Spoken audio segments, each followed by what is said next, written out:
Welcome. My name's Matt. Tonight's session is special. It's unique. It's different than what we've ever done in the past. We've run this meetup for 7 years. I know you guys, some of you guys have been here since the very, very beginning. So this is very different than what we've done before. Okay? We want to explore something new tonight, and we're going to see how this lands with you. You want to do a green tea? Tonight's session is entitled Our Biggest Why, Intergenerational Wealth Planning for Our Kids and Aging Parents. Our biggest why. So why did we call it our biggest why? We'll get into that a bit later. Okay. Legal disclaimer, this is Ming's favorite slide. Basically, if you don't like what you're hearing, your only option is get up and get out. With the food? Make sure you don't dine and dash. Make sure you pay for your food. Housekeeping. Okay. This is a local establishment. Please support local. Please buy, eat, drink, and if you don't, they're not going to allow us back. So get something to eat. Washrooms are downstairs, right below us. Okay, here's the thing I want you to remember. Jot down any questions and topics. Jot down any questions and any topics you have on these sticky notes in front of you. So later on, this is going to be more of an interactive session, and you'll have an opportunity to actually engage the panel. And the way that you're going to do that is by taking the sticky notes and by jotting down anything that comes up for you. If there's an idea, if there's a word, if there's a phrase, if there's a question, if there's a concern, write it down. You'll get a chance to submit it later. Do not steal my pens. I scoured my entire house looking for these pens. Don't steal them. Okay, now let's get to the meat and potatoes here. Common myths about Toronto. Toronto, investor properties don't work in Toronto. Cash flow doesn't exist in Toronto. Investing in Toronto means that you're buying a condo. Toronto too risky, Toronto too expensive. We like to think of ourselves as the Toronto Mythbusters. And as the Toronto Mythbusters, we are investor-focused realtors. We have done this for a very long time. We've helped a lot of people build a lot of wealth, and everyone at Volition is an investor as well. So we've walked the walk, we know what we're talking about. We've been featured as expert realtors on HGTV. And so I think this is for maybe, 10, 9, 11 articles that we've done in conjunction with HGTV. So, by the way, these are the truncated versions. They were heavily edited down to make it more accessible to the general public. Up on our website is the full-fledged version, so if you want the good stuff, you go up on our website. Matt is very upset you wrote pages and pages and then took it down to one line. One line. How could they take all of the learnings and everything that I've communicated and taught over the years and condense it into one line? Anyway, Volition. So this is us.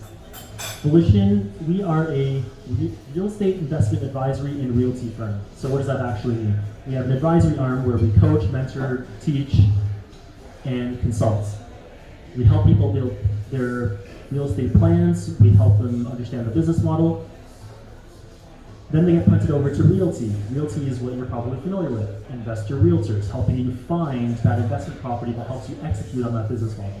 Then we have a design and renovation department as well, and we have ongoing support via our community.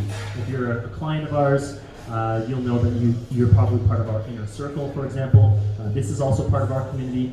Ongoing support, because real estate investing is not a one-man sport. We aspire to be this. We aspire to be the eraser in your life, in this maze of real estate investing. We've already made all the mistakes. You don't have to. You can stand on the shoulders of giants and aspire to even greater heights. You don't need to make those same mistakes. Okay? So let's get to the meat and potatoes. I went through this very quick because Well, the other stuff is boring. This is the good stuff. Real estate and intergenerational wealth planning. As I said, tonight's going to be a little bit different than what we've done in the past. Normally, what we do is we teach people how to invest in real estate. That's what we've done for the last 7 years. The purpose of this session, though, is to connect the how to our why. Now, what is our why? We'll get to that in a second. Now, the how, we know what the how is. The how is how to invest in real estate, how real estate works as an asset class, how to make Toronto work as an investment city. All the stuff that we've taught for a very, very long time. But if you've worked with us, you'll know that I've always been interested, and Volition has always been interested in your why. Why are you investing in real estate? What are your goals? What are you doing this for? Who is it around you that you're looking to support? And that is actually the question that we're trying to answer here tonight. Who in your life do you want to support? And I can tell you, I've done thousands of these advisory sessions, and I can tell you without doubt, 10 times out of 10, at least a part of it is about wanting to support the loved ones around them. Your family, your kids, your aging parents. I can tell you, people don't want $1 million in the bank account. They think they do. But what they actually want is the feeling that it affords them, the feeling of financial security, the feeling that they have options in their life, the feeling that they can take care of their parents in their old age, the feeling they can put their kids through school, or the feeling that they can maybe quit their job that they're not happy with to pursue something more meaningful. That's what they actually want out of real estate. And with that in mind, that is really our why. And that's also the basis for our conversation here today. Our biggest why is oftentimes our family. So we're going to skip through a lot of the stuff that we normally talk about at our meetup, like Ming's Market Minute, thank God. I usually tune out for those 10 minutes. And we're going to go straight into this conversation. Right? So our intention for today is that tonight's going to be a conversation, right? And we hope that it starts something significant. And we hope that it challenges you to start thinking about the future. We are not necessarily going to have all the answers for you here tonight, but we want to get you thinking about the future and how this pertains, and tonight's topic pertains to you and your family and your aging parents and your loved ones. And we want to dispel myths that we have, perhaps that you might have about our universal healthcare system. So yes, tonight's going to be a little bit different. And anyway, our hope is that everyone will leave this interactive session empowered with better foresight and motivation to take action on their intergenerational wealth planning. So, sandwich generation. Okay, so the top right there is looks like it's blocked. I think it says, I don't know what it says. It doesn't matter. Nah, it's fine. One segment that's really, really, really feeling the crunch in today's modern society is the sandwich generation. Who is the sandwich generation? Sandwich generation is those who have aging parents and young kids. 30-something, 40-something. They're feeling pressure on both sides, and it's really, really taxing on them.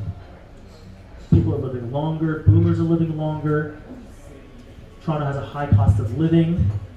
Housing is expensive, and intergenerational care is expensive, childcare is expensive, elder care is expensive. Living as part of this sandwich generation, you've really got to start thinking and planning ahead to think about how to sustain your family into the future.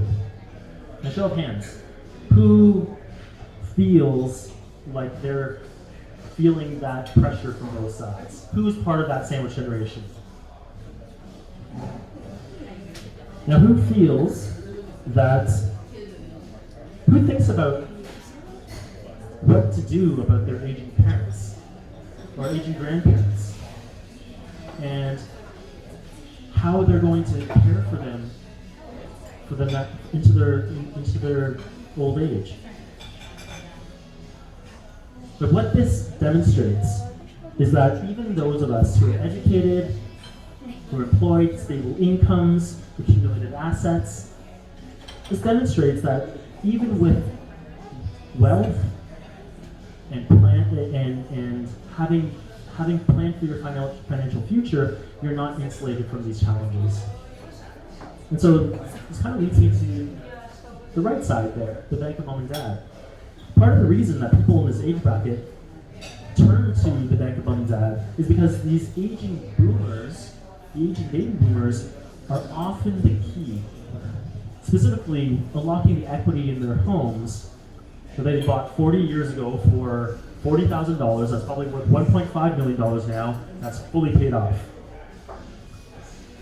And so these trends explain in part why intergenerational living, intergenerational wealth sharing, and intergenerational wealth planning are on the rise.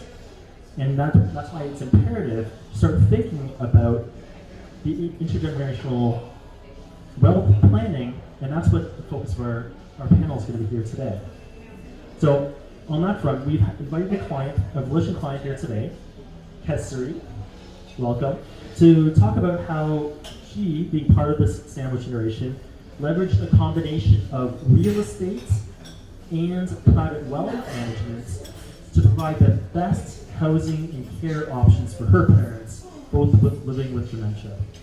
So we've also invited Amy from Togethering, who is an aging and care consultant, Ming from Volition, who is a real estate expert, and Patrick from CIBC Private Wealth, to share how they used an integrative approach to optimize a real estate plan and a financial plan to ensure high quality care and housing for Kesari's parents while still maintaining intergenerational financial sustainability. And so the last thing I want to leave you with before we get started is that while each client, each family's goals are unique, we want to illustrate the immense value of an integrated team of experts, especially when serving a family during its most challenging transitions.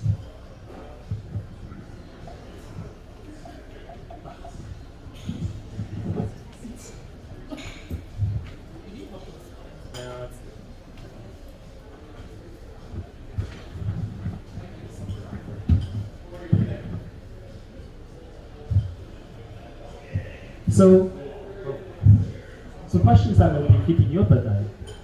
I want to keep my aging parents at home for as long as possible, but what if they need help? Elder care isn't covered by OHIP. So what are our options? What can we and what can we not afford? Do my parents have enough savings for their future healthcare costs? How do we plan or invest for uncertainty? How do I help my parents and preserve my own finances for my own children, for my own financial future? I don't want to burden my own children with care that I might need when I'm older. How do I plan for that in advance? Are these the type of things that keep you guys up at night too? Okay, so with that in mind, let's see. We are 15 minutes behind schedule. That's because we started 15 minutes late. So we've done our introductions. At 6:45, so now 7, we're going to do our case studies presented by our panelists. At 7, okay, time shift up by 15 minutes. At 7:45, we're going to do a post-mortem. We're going to do reflections and key takeaways from the panel. What did you learn? What would you have done differently? At 8 o'clock, we're going to do a networking break, and that's where you guys writing on your stickies, we're going to collect, and that's going to help dictate the next segment, which is the crowdsourced topic areas for discussion and our Q&A. And then we're going to wrap up, and we're going to talk about co-creating topics for future meetups.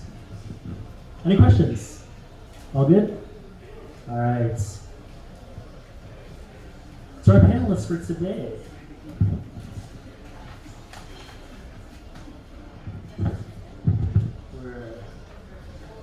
So, as you know, my name is Matt. I am moderator for tonight, which means that even though I spoke a lot just now, I'm not going to be speaking too much later. So many smiles in the crowd. No one believes it. I want you to introduce Kessari. So everyone say hello to Kessari.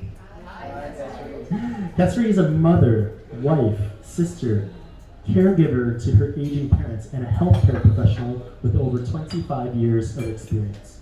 Her parents brought her and her two siblings to Canada in the 1970s from South Africa for a safer life and a life with more opportunity. Her family always joked growing up that she, out of all the kids, was the most compassionate and would be the one to take care of mom and dad. Out of all the roles Kessari has ever held, she never imagined her role as a caregiver would be the most challenging. Next is Amy. So Dr. Amy Huang, say hi Amy. Dr. Amy Huang is an aging, caregiving, and tech design expert. She has served patients and families in the health sector, conducted research at universities and hospitals in Toronto, Vancouver, Sweden, UK, and has consulted for many tech startups, also nonprofits and government programs. Today she joins us as a longtime family caregiver herself and co-founder of Togethering, a consultancy startup helping intergenerational families navigate complex health, financial, and housing circumstances. Next is Patrick. I want to say hello, Patrick. Patrick is a wealth advisor at CIBC Private Wealth with Gundy. Patrick and his team work with high net worth families to evaluate the options they have for their wealth and how to best structure it to make their plans happen. Patrick began his career in mergers and acquisitions and investment banking before leading his own wealth management advisory practice. His practice focuses on tax-efficient strategies in non-cyclical monopolies that pay dividends, as well as alternative investments that can earn a return even if markets drop. Wow, how do you do that? Let's find out. Patrick is a CFA, charter holder, and a CFP certified financial planner. Last is Ming. Everyone say hello, Ming. Ming is a broker and head of realty at Volition Properties. He's also a co-founder of Together. So Ming's got a side gig that apparently I didn't know about. now I know. He's a passionate educator who brings over 20 years of real estate investment experience in Toronto, GTA, and Southwestern Ontario to the Volition team. He loves nothing more than to teach, mentor, and advise. He's been a guest speaker and contributor on various national podcasts and shows. Alongside Matt, I guess that's me, he's also co-authored many articles for HGTV, as previously discussed, and has been featured in the magazine The Edge. Ming's background in computer science from the University of Waterloo and construction experience gives him a unique analytical lens on investing and a practical approach to implementing investment strategies.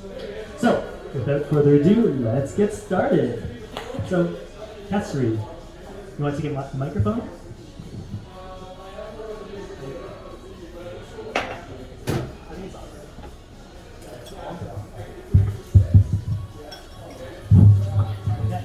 Testing. All right. Kessari, your story is a telling example of the health, family, and financial complexities that many of us are already facing.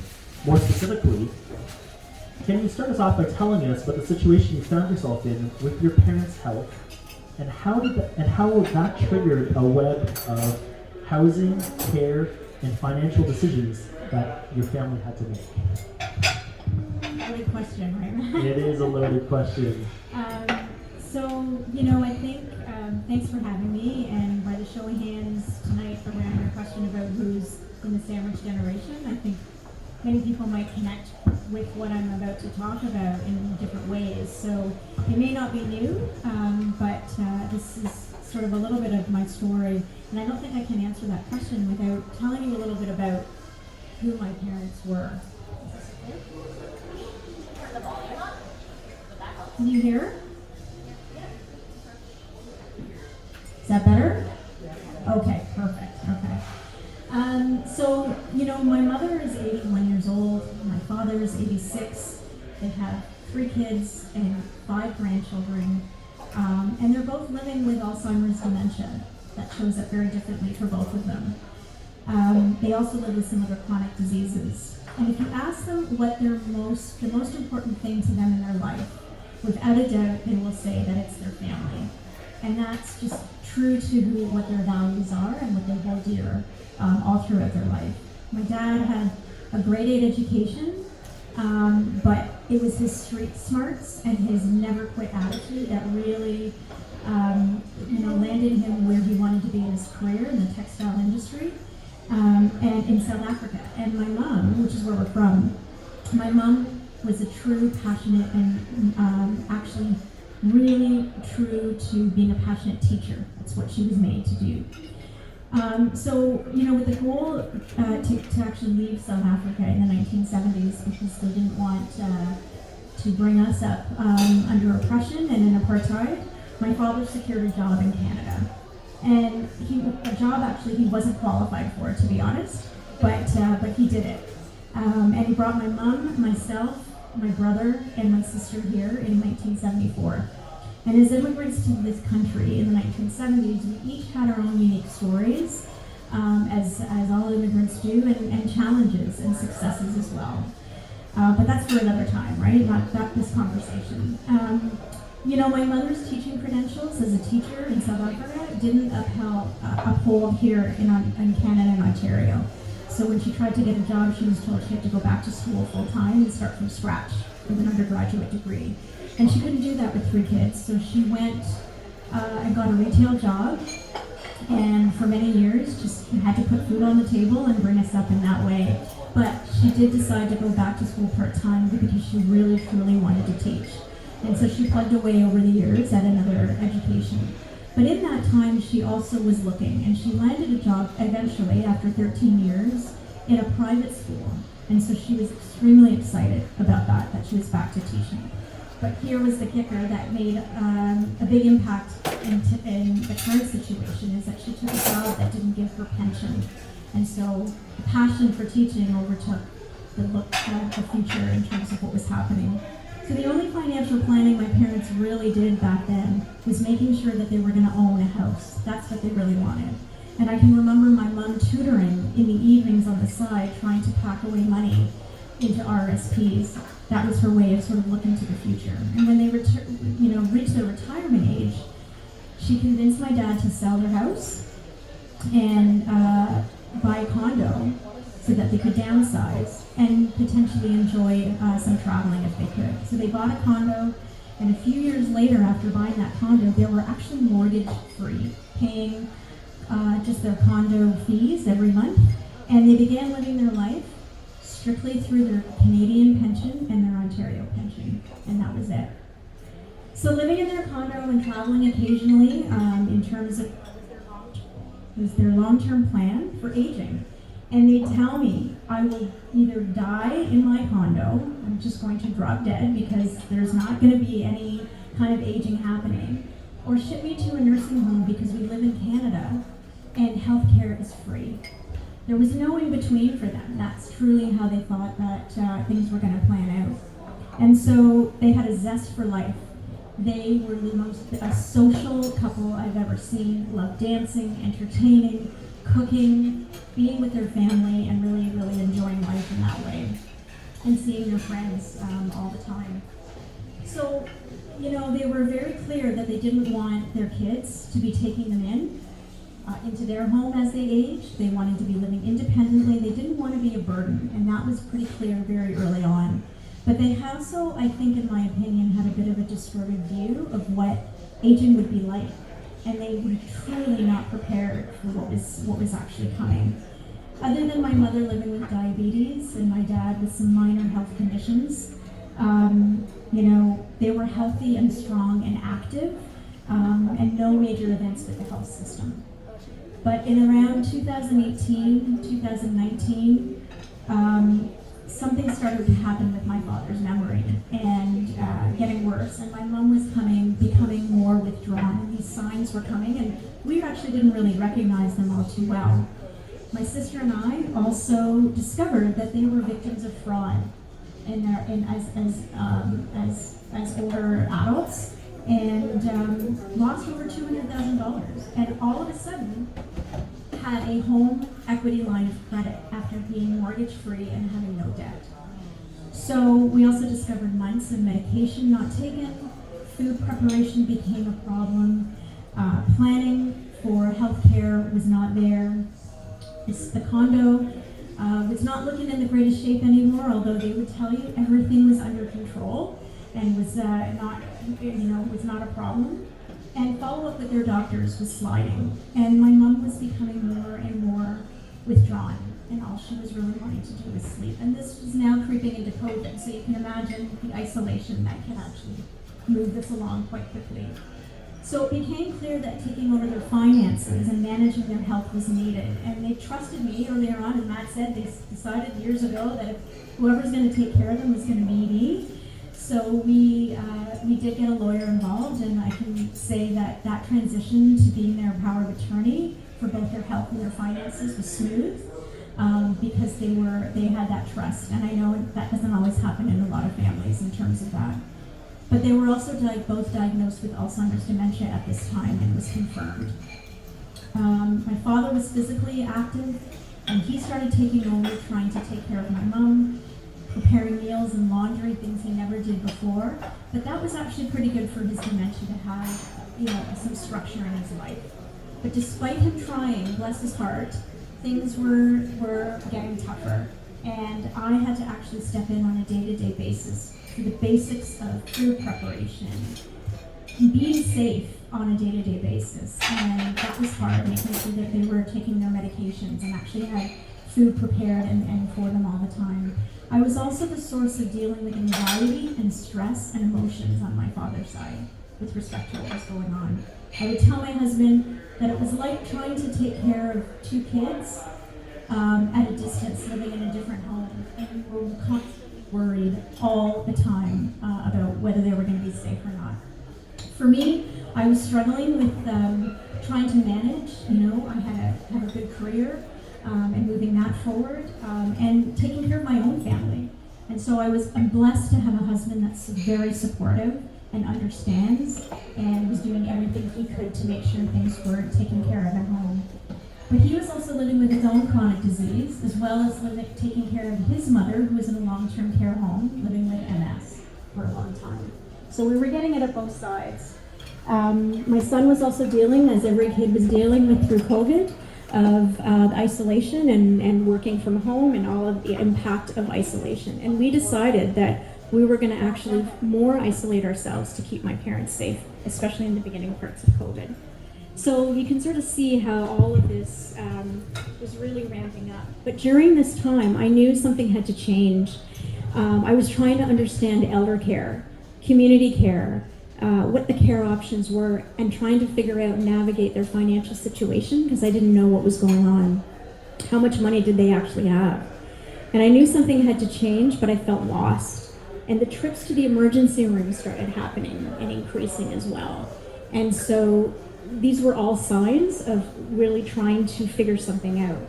But they actually continued to believe that they were fine, that nothing needed to change, and that they didn't want to leave their condo. I like my condo, I feel safe here. And the biggest thing, the value that was struck home all the time, and this team will tell you that I always say, is that they wanted to leave a legacy for their 3 kids and their condo. That money from that condo, or the condo itself, they wanted to hold on to, because that was the only thing they had left to leave for their kids. And that was really, really important. But I was caught between trying to honor their autonomy and that legacy and doing the right thing. So I dug deep into researching more about the LIN, community care, retirement homes, what were they eligible for, and found out that they actually weren't sick enough for supportive care in the community. and they weren't sick enough to go into long-term care, and they weren't eligible for that. And the cost of retirement homes was astronomical. I was shocked to sort of see what that was like. So I left feeling confused, and I had no idea where to turn. And that's when I needed help, and I reached out to Amy, a friend and colleague who I knew was an aging expert and a dementia expert. And that's where she introduced me to the Togethering team and the Volition team eventually. And this whole team is what now I call my dream team. So that's who they are, and that's part of my story. Wow. Thank you so much, Kestri. Definitely a challenging circumstance, to say the least. And I mean, just to add, just despite the fact that you yourself are a healthcare professional, even you didn't know what the options were for housing and additional care support. So how is a layperson supposed to navigate? So I totally empathize with your feeling of being burdened and burnout, just everything from the big medical and financial decisions to helping your parents on a daily basis. So yeah, I can empathize. So, but on that front, actually, Amy, you wear multiple hats as a researcher, family caregiver, and now a social entrepreneur, designing Together's services to support families like Kestri's. Tell us what your perspective was on Kestri and your parents' situation when she first approached you, and tell us a little bit about how you handled it from a Togethering perspective.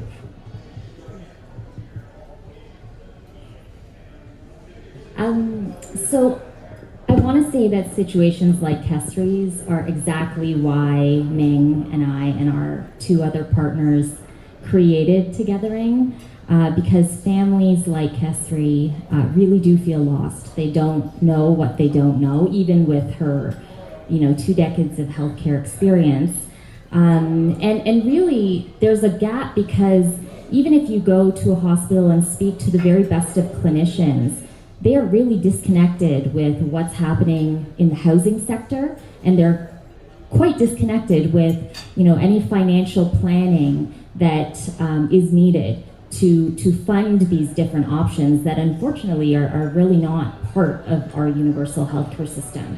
So, and I will say that it is really, by and large, the families that approach me are in the middle of a crisis, and they've walked the walk firsthand of realizing how fragmented these different systems are in what's supposed to be sort of, a welfare state to a sense.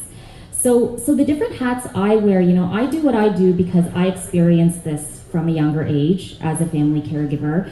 I probably walked through the different corners of the healthcare system, home care, long-term care, 20-something years ago. And my family really fell into the cracks as well.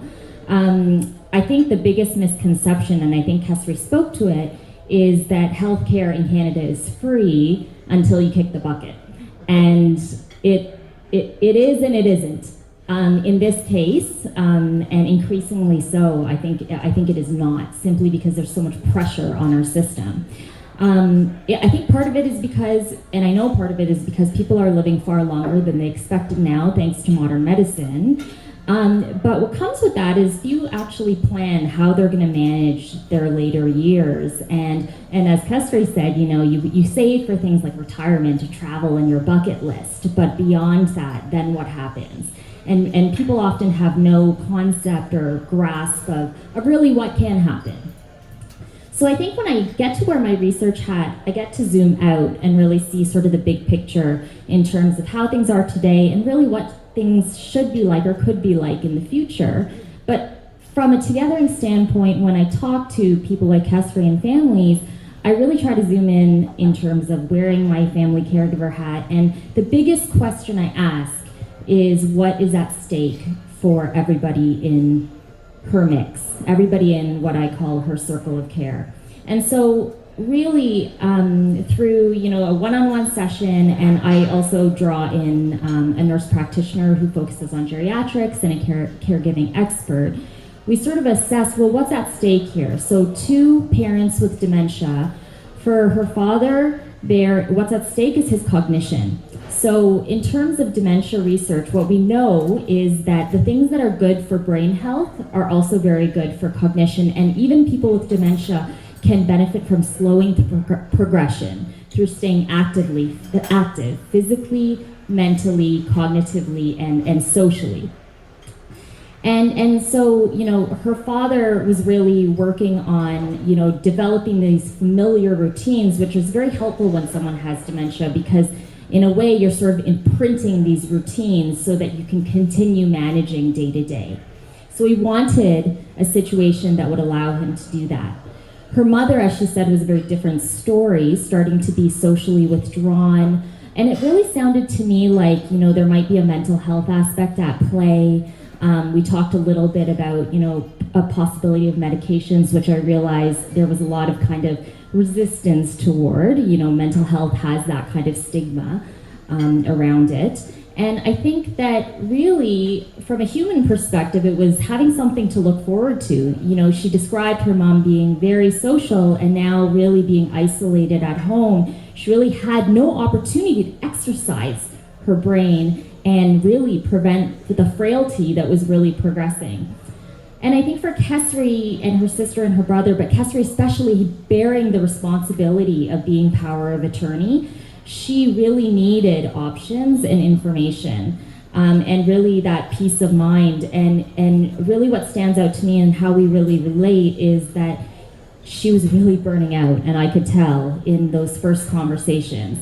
And she had, young child, her own family in mind. So I think that really this is where things tend to get critical, because I've seen so many family members really start to dig into their own savings. Some family members leave the workforce because they know the other option than to care hands-on. And so now it's not just, your parents' health at stake, it's your own health and financial stability at stake. And this is absolutely something that we didn't want to happen for Kesri. So I think in terms of, can we go to the next slide? So I saw 3 options really, and some Kesri mentioned. So really the first option that we typically will pursue is, okay, well, what home and community supports are available? And so does she qualify for subsidized home care? So home care and community care is typically organized by the local health integration networks. And there's very specific criteria as to whether or not people are eligible. And we already realized in her conversations with the LIN coordinator that her parents weren't sick enough.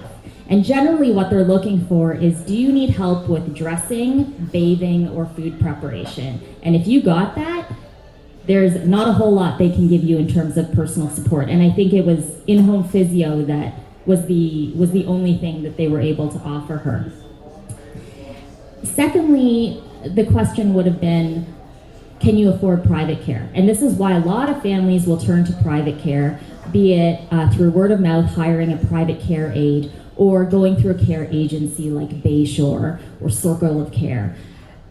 Personal support workers range anywhere from low $20 an hour to $45 an hour. And when you think about everyday life, there are many hours of the day that somebody with functional limitations needs support for. So very few families can afford that. And Kesri mentioned that her parents were really living operationally off their old age pensions. So that was really cost prohibitive. What I often suggest is then adult day programs, which are somewhat like daycares for seniors. They often require you to be in a certain catchment area if they're covered and subsidized. And even then, there are wait lists, and for parents, they had memory issues. So there are only certain adult day programs in which they would be eligible. And again, there are wait lists. So it's not a quick answer to, getting them out of their condo and getting them reconditioned. So the first option sort of fell flat. In terms of long-term care, as she mentioned, they weren't eligible for long-term care, nor were they on the wait list. So something you may not know is to sit on a wait list for long-term care, which can be up to a 10-year wait list, especially for ethnic, if you want any kind of cultural or ethnic care, to even be eligible to sit on that list, you have to be eligible for home care like bathing and dressing and food preparation, even to sit on that in that queue. So that is obviously not something, of course, something that they should look to get on, but it is not a quick fix and therefore not an option. So really the private retirement homes are often where people end up because they need something right away. And so, there's the question, of course, are they willing to move? Okay, that's a family decision often, but really the puzzle became how can they afford it and how long can they afford it for? And just to give you guys a ballpark, independent retirement homes for a single person might start around $3,000 or so a month at the low end. When you're talking about double occupancy and full memory care, when you're talking about advanced care where eventually you might need feeding support, you might need someone to bring the food to your room or bring you to the dining room, or if you're bedridden for a number of comorbidities, you're talking about $10,000 a month, $9,000 or $10,000 a month. This is absolutely not something people plan for. So this is where it became a financial puzzle, and for this reason, our Togethering team really punted this over to the Volition team and then later Patrick. Wow. Thanks, Amy. I'm going to turn this one off. I think this microphone's better than mine. Yeah. So, I guess this is where Volition came in, right? So this is also where Matt the moderator takes his moderator hat off and puts the Matt the panelist hat on. So I'm going to ask myself a question. Matt, how did Volition get involved? Why did Volition get involved? Aren't you guys just a bunch of real estate investors or real estate agents? What the heck are you guys doing with aging in care? So I'm going to put on my panelist hat now. That's a very good question. Yes. Funny enough, yes. We are a real estate investment advisory and realty firm. Usually that means we're helping people invest in real estate, yes, or helping people buy their dream home or whatever. But really, our mandate and our reason for being is actually much larger than that. Ultimately, at the end of the day, what we want to do is help people achieve their goals, no matter what those goals are. Often they're in the context of real estate, but they don't always have to be. In the case of Kesri and her parents,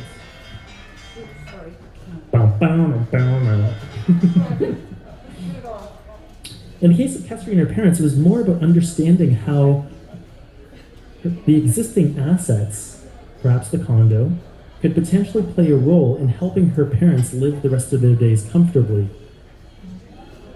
So we went through a typical intake process with Kesri, which wasn't much different than a normal intake process with a normal real estate investor. What we always do at Volition during the advisory intake process is we want to understand where you are now, your starting point, where you want to go, and help you build that plan to get there. Again, we want to know what your starting point is, what your intended end point is, and help you build that plan to get there. And the difference here was that the intended outcome, the goal, was already very clearly designed thanks to Amy and Kesri's pre-work. We already knew that what we were trying to achieve was option number 3, private retirement home. And so what we had to do, what Volition had to do from an advisory standpoint, was we needed to figure out how to financially support that option. And generally speaking, we thought that was going to entail using the equity of the condo. And so the end point was very clear. We just need to understand this starting point. And so we asked a lot of very deep probing questions to Kesri about her situation, her family situation, her parents' situation, and we wanted to understand what that looked like financially speaking. So we wanted to understand different sources of income, capital, savings, investments. I think there were GICs, and pensions. We wanted to understand all the assets and liabilities. And when we did this, it quickly became clear that the biggest source of funds were actually going to come from the equity of the condo. What we didn't know was whether the condo was going to be providing equity or whether the condo was going to be providing cash flow. So that's where we went through and explored the plan and helped build the plan. So I remember going through this. Kestri, correct me if I'm wrong, there was a lot of anxiety with regards to selling the condo. Am I right? Wait, I think it's good. You could probably just.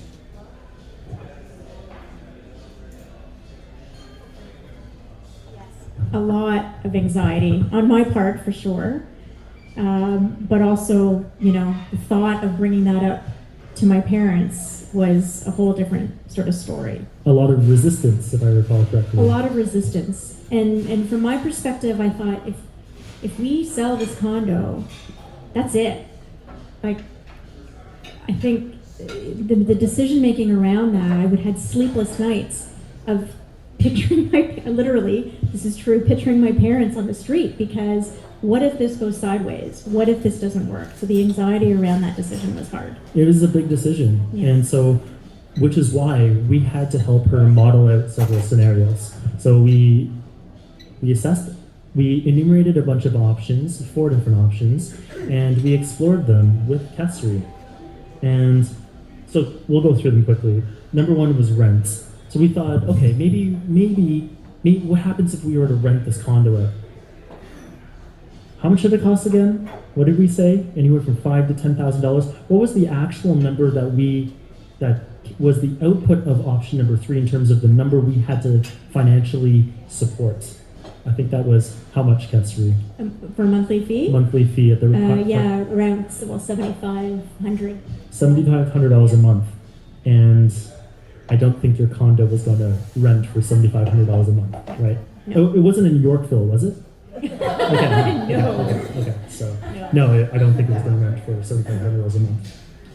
So we explored the option of refinancing, and so we were thinking about refinancing and investing the proceeds for boosted cash flow. So with pros, we could keep the condo, great, right?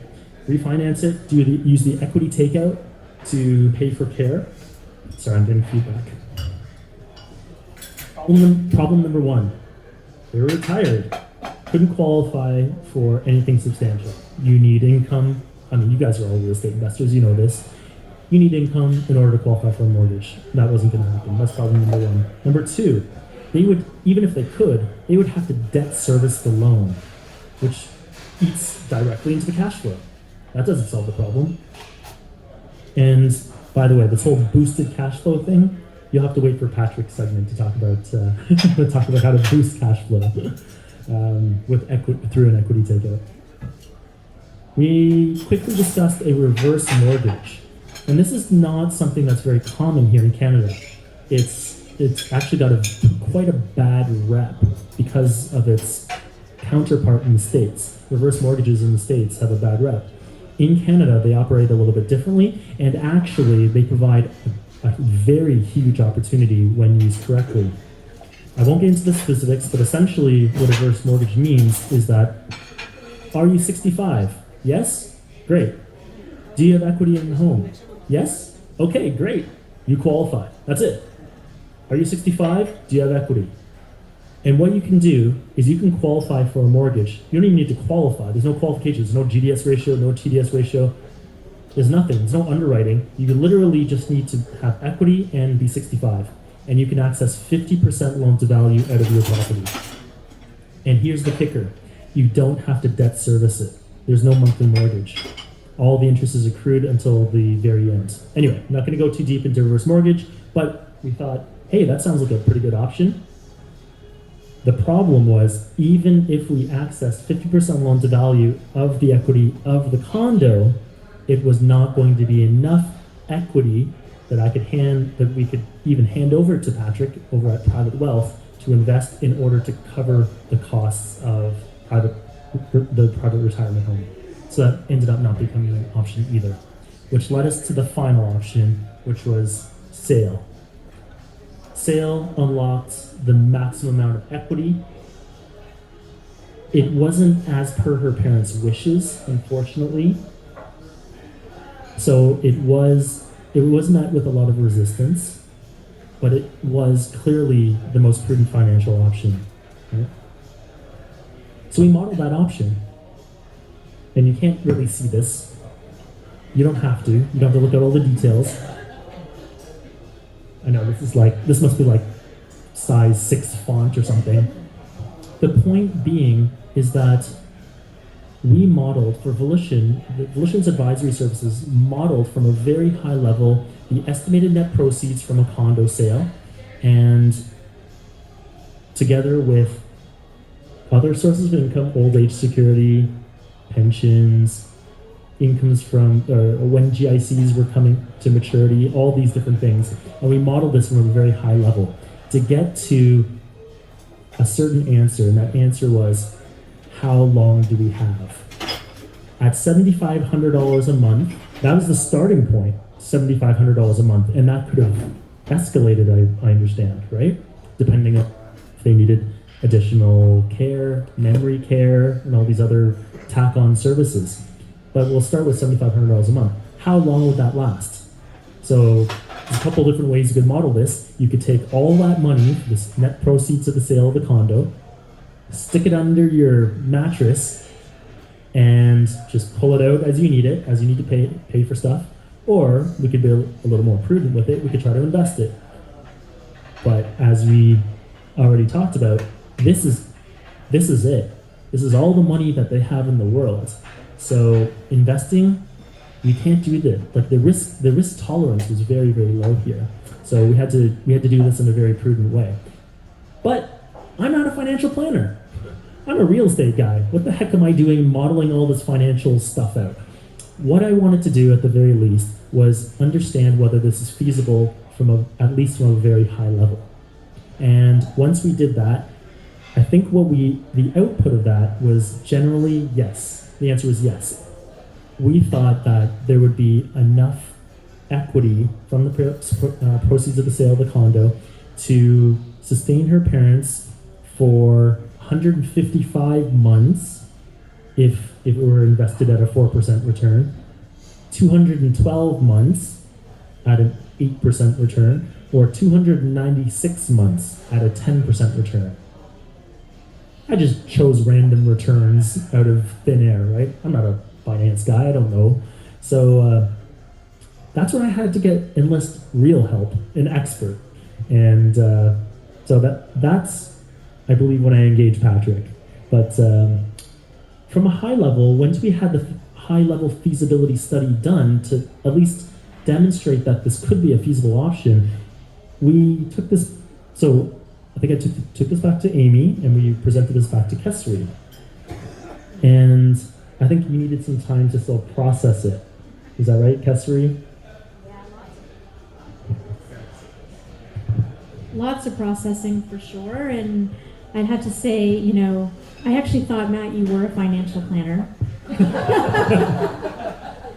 thought he was going to work it all out for me and have the answer, but from having that discussion with Matt, one of the biggest questions, or the question I had in my mind, and the mantra was, how many years do we have? How many years do we have? And it started to play in my mind that I was actually putting years on my parents' lives.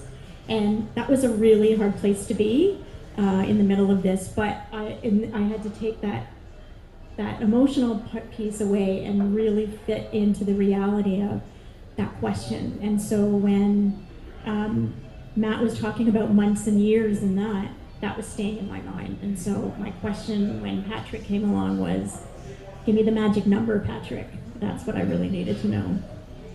Absolutely. And this was the point at which we had, like I said, we had to engage a real financial planner. But we didn't want to just go to someone who was going to try to sell us mutual funds. We wanted a real expert. And so, Patrick, we engaged you with Kesri's case. Talk to us a little bit about what you do as a private wealth advisor, and tell us how you approached Kesri and her family situation. You know, as we've heard, this is it. This is the only money that's left. So this is not like we can go out and buy Bitcoin and lose our money and we'll just go back to work and replenish it, right? This is it. And our decisions are going to affect the quality of care for Kessery's parents for the rest of their days. So that spreadsheet that Matt held up, pretty overwhelming, but the reality is that's how many moving parts there are when we consider how do we fund the final phase. So Matt, if you could go to the next slide. When we look at affordability, we've got to consider old age security, Canada Pension Plan, private pensions. That's the money that comes in. And there are all sorts of different tax consequences too. Did you know that your old age security will be taken away from you if you make too much of the wrong type of income? It's taken away. You never get it back. That affects your affordability. We also have to factor in inflation, which used to go up, very gradually, 2-3% a year. We hit 9% a year through the peak of the pandemic. It's still at 6 to 7. That eats into the amount of time you have. And so your capital, if you're not earning at least that amount after tax, you're losing money, not because the market's going down, but because price increases are taking it away from you. Next slide, please. In investments, there are 3 types of tax that you have to pay. It's not about what you make, but it's what you keep. First, you have capital gains, half of which, for now, are tax-free. That can easily change at the drop of a hat. Then we have dividends, which is cash paid to you by companies. And finally, there's good old cash paid in interest paid on savings in the bank, which feels really safe because you'll never see your money go down each month. But it's 100% taxable and it's not keeping up with inflation. And when we're considering your parents' affordability and affordable years, it's only natural to want to take out all the money and put it under the mattress so you don't lose a penny. But look what happens when you do this. Your affordable years, you're making it halfway. Like, it might feel like you're doing the right thing by buying a GIC that's guaranteed and it's an emotional decision where you can't lose money, but inflation is going to erode your capital, and that's going to have a material effect on their quality of care. Because then what? What happens if we're out of money? So Kessery came to me through the Togethering team and through Volition to figure out a way to grow their affordable years. And by taking into account all the different factors, all the different investment options, we got to the next graphic. We were able to extend their affordable years meaningfully. We're talking 5-6 extra years compared to keeping money under the mattress. That's going to afford them time and more capital to get their parents the care they need for longer. And there are a number of ways to do that do not involve market risk, that can keep you ahead of inflation so that your capital is still growing to provide for the later years. We can dive into those options at a later date, but they are available to private wealth clients. And the result is not just having more money, but having the care that you need to meet your needs. Next slide. That, I think, is where we brought in Ming. No, thanks, Patrick. I remember you developing this financial plan and presenting it to Kessery. A proper financial plan, not the one I came up with. And I was there in that meeting. So Kessery, I want to ask you, how did you feel during and after that meeting? Yeah, I think, going into that meeting, I was apprehensive. I wasn't sure what Patrick was going to say, and I was hopeful, but I was hugely relieved. First of all, I'll say that, and I've joked about this, but it's totally true. I didn't even know a Patrick existed. Like, I didn't even know this kind of this kind of service or this kind of financial planning even existed in terms of that. And so it was new for me to sort of take into consideration that there were other options around this. And so it was truly a relief in that meeting. And I remember beforehand saying to my husband, you know, I'm going to find out the answer to that. How many years do we have? And that's going to be really important so that in terms of moving over. So the relief, it was really, really relief. I remember that moment so vividly. I could feel and physically see the weight being lifted off of Kesri's shoulders when Patrick presented to her that her parents would would have their care for many, many years to come. It was a visceral reaction. It was incredible. It was one of the most one of the most incredible moments I remember. But it wasn't all sunshines and rainbows, right? Like there were still obstacles ahead. You still have to get your parents on board, your dad on board, if I recall correctly. So I think that's when things might have stalled a little bit, and I think that's where Ming might have entered the picture, if I'm not mistaken. Yeah, you know, Patrick put it well just now. He said, like, this is it. This is it. The very apt words, because now baton's been passed over to me. And, you know, no pressure or anything, Ming. Make sure we get X number of dollars so Kesri's parents can retire. So they can go into care. And at the same time, this plan hadn't really been green-lighted by your parents. So we started off, I'd say, rewind the clock a little bit. We started off the process being very careful about how we approached Kesri's parents. Because I needed to get in there, evaluate the property, see what we were dealing with. Could the magic number that Patrick has put together for us actually be attainable, and what was our strategy around it? So we started off just kind of pretending that it was a buddy of Kesri's to get into the property and check out the place. You know, not to pull shade over her parents' eyes, but at that point in time, there was no reason to alarm them, right? We didn't know that was going to be the executed plan, so why upset them over nothing? But once we had got to that point of this is going to be, you know, we're going to have to sell the place, we knew that we could potentially have to accelerate at any point. One thing that was really important to both Kesri and myself is to make sure that, you know, the speed that we were operating at truly honored her parents' level of comfort, right? They are in the driver's seat here. They're the ones controlling that timeline. If they're not comfortable moving, we're not going to force them out of there. And so that was very important. And that meant for us, sometimes we're going really quickly to catch up, and sometimes we're just completely paused. And I remember having this conversation with Kesri. She was like, oh, I'm so sorry. Like, you know, we're going back and forth. I said, don't worry. Like, this is how I expect it to be, because it's not an easy decision. Your parents are literally uprooting their lives. They're going through dementia. They experience dementia. And so this would be traumatic without the medical condition to deal with. Now we're layering on a medical condition as well. So nothing to apologize for. This is the reality. It's no problem. Let's work with it. So then, you know, we were kind of on this like wait, go cycle. And then unfortunately something happened to your father. Do you want to talk a little bit about it?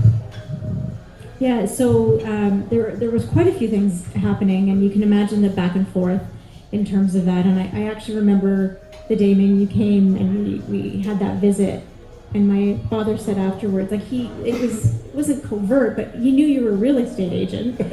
But still a smart man. Yeah, but you know, in the back of their minds, they were, so you know, we're never selling this condo, right? So there was that element of, you know, your friend's nice, yeah. But what is he doing here? Yeah. And I said, yeah, no, you know what? We always want to explore our options. But during that time, my father also had a diagnosis of cancer. So we were now facing a cancer journey with him.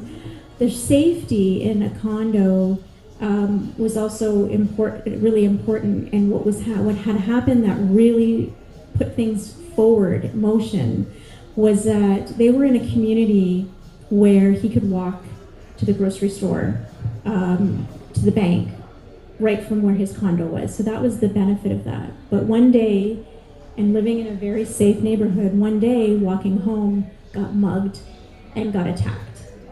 And so we were faced with him having that experience, you know, had to go to the emergency, police report, that whole experience that is now, even though he has dementia, is very vivid in his mind. And he then proceeded not wanting to leave the condo at all because there was fear and anxiety. But all of a sudden in his mind, where he lived was unsafe. And so that was ruminating in his mind over and over again. And that, in conjunction with further discussions, actually catapulted things to move forward. And that's when I called Ming and said, "Where go?" And you know, like, it's not obviously the circumstances that we want to be a go, but we knew at that moment speed was really important. Your parents had to get into care. At the same time, we really wanted to minimize disruption, right? So we tried to do as much upfront and take as much off Castorio's plate as possible. So things like the property itself. So once we came through, we knew that we couldn't hit, if you guys recall back to last year, we're in a declining market. Things are not selling. They're sitting on, you know, properties are sitting on for months at a time. And now we have this mission critical sale that we have to do. We can't hit the market with product that is anything but, you know, 10 out of 10. But they're living there and they're living with dementia. So we said, okay, let's try to get them out as quickly and easily as possible, get some of their larger items moved out. Once the place was empty, we brought our contractors in. I think it was about 2.5 weeks, maybe 3 weeks. Can't remember, it's a couple months ago now. But got all the work done. Immediately after work was finished, you know, we got the place up ready online for sale. But kind of leading up to that, you know, what really I think was very important is having the right mindset and having these discussions with Castoria ahead of time. So first, a couple of things. Because we're in this rapidly declining market, right, and condos were just plummeting. I remember having this call with Castoria and I was like, hey, you know, I know you've worked out a magic number with Patrick, but I'm seeing things sell for $100,000 less than what they just sold for 2 months ago. Can we go back and be super conservative and assume we're going to get about $150,000 less than what we expect from the sale? Because that was the market that we were in at the time. And, you know, luckily, when we did the math, things did work out. And we had almost forgotten, actually, about that exercise that we'd done very early in the process, which was being ultra conservative here. So that was one, making sure that we were, you know, prepared under a very conservative situation. The second thing was having, you know, Castoria and I had a conversation that we're in a declining market. When you're in a declining market and you have to sell, you don't want to be lagging behind. It's your worst scenario is lagging behind, because as the market's going down, you're kind of catching up behind, and then you got to reduce your price and catching up behind, and you just end up chasing the market down, and that's really how you're losing a lot of money. And this isn't just like an investor trying to keep more money in their pocket. This is literally the years of care that we're talking about. So it's really, really critical. So we want first mover advantage, which means we actually want to be the first ones to set a new low price record, right? We may not like it, and it is not the kind of conversations I like to have, but if you're the first to set that low and you're in a declining market, you're also the first out, and it's better to do that than chase it down even lower a couple months later. So we had all that up front, right? That strategy in our heads. You know, once we did that, it was trying to then offload the stress of it and understanding fully the gravity of what we were taking on. You know, this is just not a sale. This is really, we're talking about dollars equaling months of care. Eventually, we got through, and it did. It hit our goals. We were still over our worst case scenario, but by quite a margin, about 50-ish thousand, 60,000, I think, somewhere around there. But at least we had planned for a worst case scenario, which we didn't have to realize. And good thing we did, because about a month or two later, we actually saw a new record low for the building. So, yeah. Yeah, tough market to be a seller in, definitely, especially when the stakes are so high. But Kesri and Ming, like, talk to me a little bit more about the whole process, moving your parents out. That must have been difficult, and especially around the whole, like, where did they move to, and presumably where they moved to also costs money. Yeah, so at that time, there was a whole lot of background work being done in terms of which retirement home, what is the best retirement home?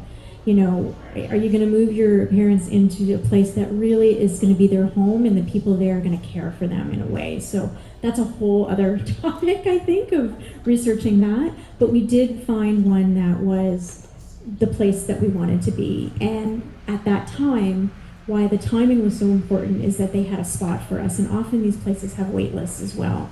And so we moved in that way. But we knew, as Ming mentioned, that we couldn't do renovations, packing up, downsizing, all of that with them there. With their dementia, with the back and forth with emotions, that's very, very difficult to do. We were also dealing with my dad having a surgery in the middle of that. So the idea was to move them out, but now they're carrying the costs of their condo, their monthly, what is that called? Condo fee, plus their home equity line of credit that they still had to make payments on, and everything else, all the other kinds of things that had to go on with that, and the new retirement home costing. So it was really important in terms of the timing, and again, no pressure on Ming. I remember it was very tough, and you know, to your credit, when we did have an offer come through, I remember it was still kind of less than we were hoping, but you took the evening, you went back to what is it, you know, what the whole why, right? This whole presentation. Like, why are we doing this in the first place? And you went back to the original goals and the conversations that we had. And then it became very clear, like, hey, it might not be exactly what we're looking for, but this gets us to our goal. So, good. Yeah, and credit to Ming in terms of those conversations. He's a counselor as well, by the way.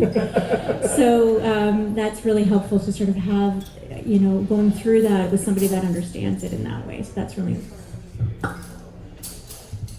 And talk to me a little bit about the condition of that condo and what did it require to get it to saleable condition? Yeah, it was a little bit. It's a little bit rougher. I mean, it wasn't. I've seen some pretty horrendous places in the city. It was not one of those, but it wasn't in a condition where we could make a good sale, if that makes sense. It didn't present it in its best light. And in a tough market where there's just not much interest, we were lucky, I think, to get 1 or 2 showings a week at that point. Everybody that comes through is absolutely critical, and it's absolutely critical they're seeing the place in its best light. So one was to get, you know, high value renovations done. And what I mean by that is massive impact at as little cost as possible, because we're not going to see that money back, right? It's not like if I'm going to spend another $10,000 in this place, I'm going to actually see $10,000 back, but I'm going to be able to sell the property. That's one thing that's important. Another key decision we made was to not physically stage the place, because at this point in time, it was too slow of a market.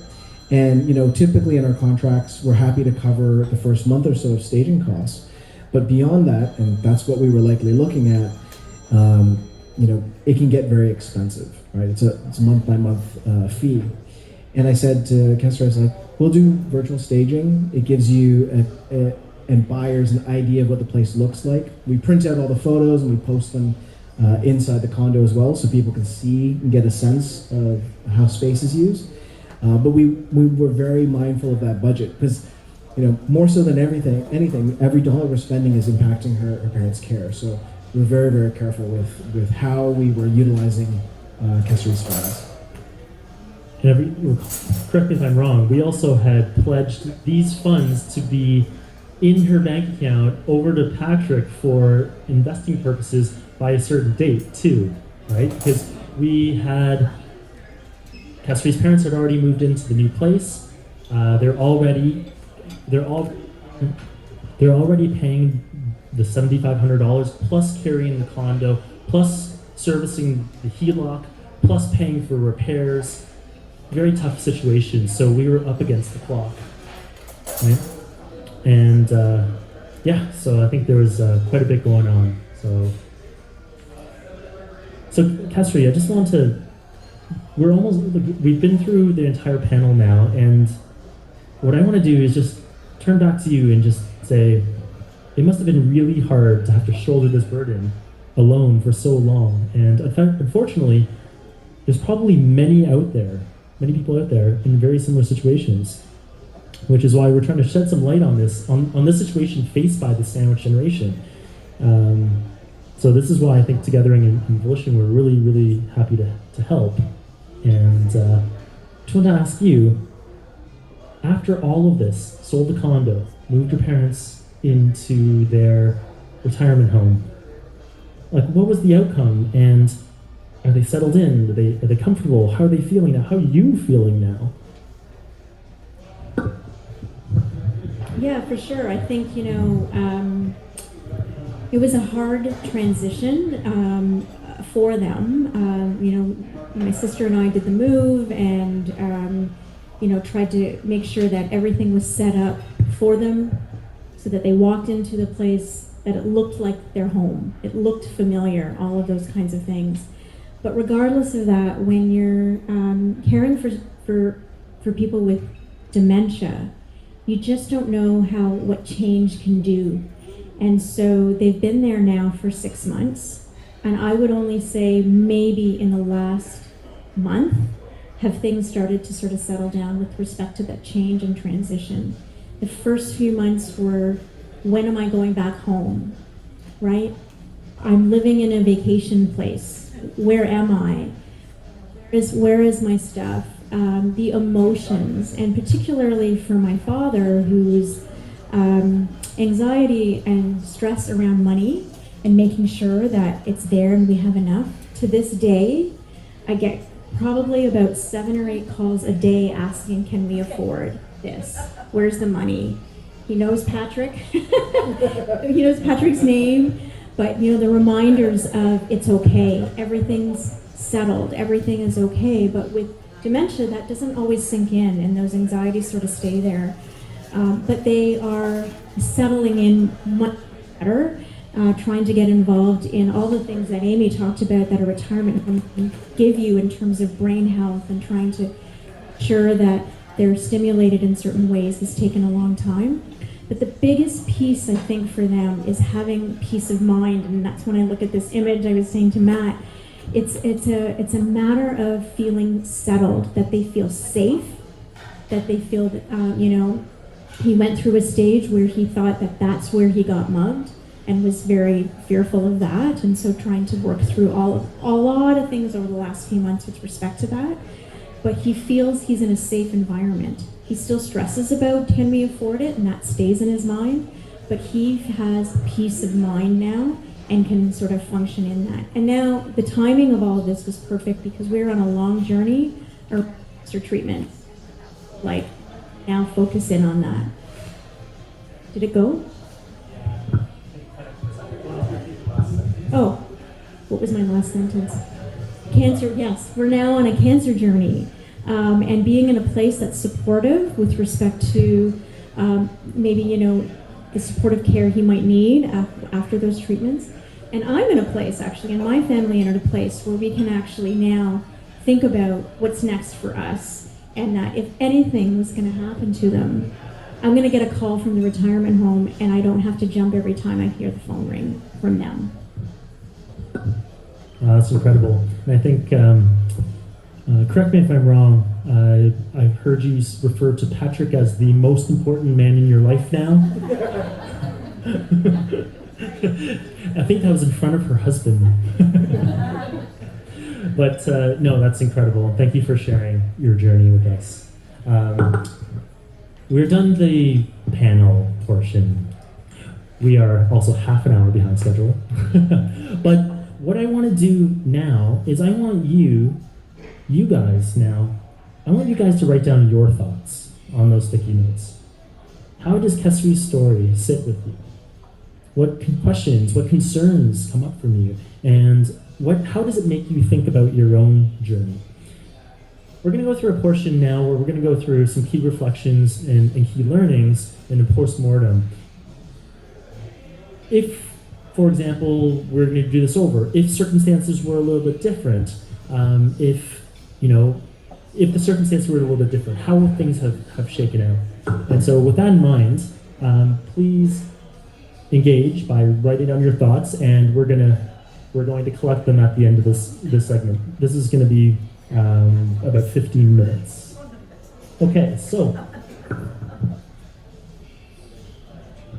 Amy just asked me, is this the break? And I said no. I think she's bored of being up here. Is she yawning?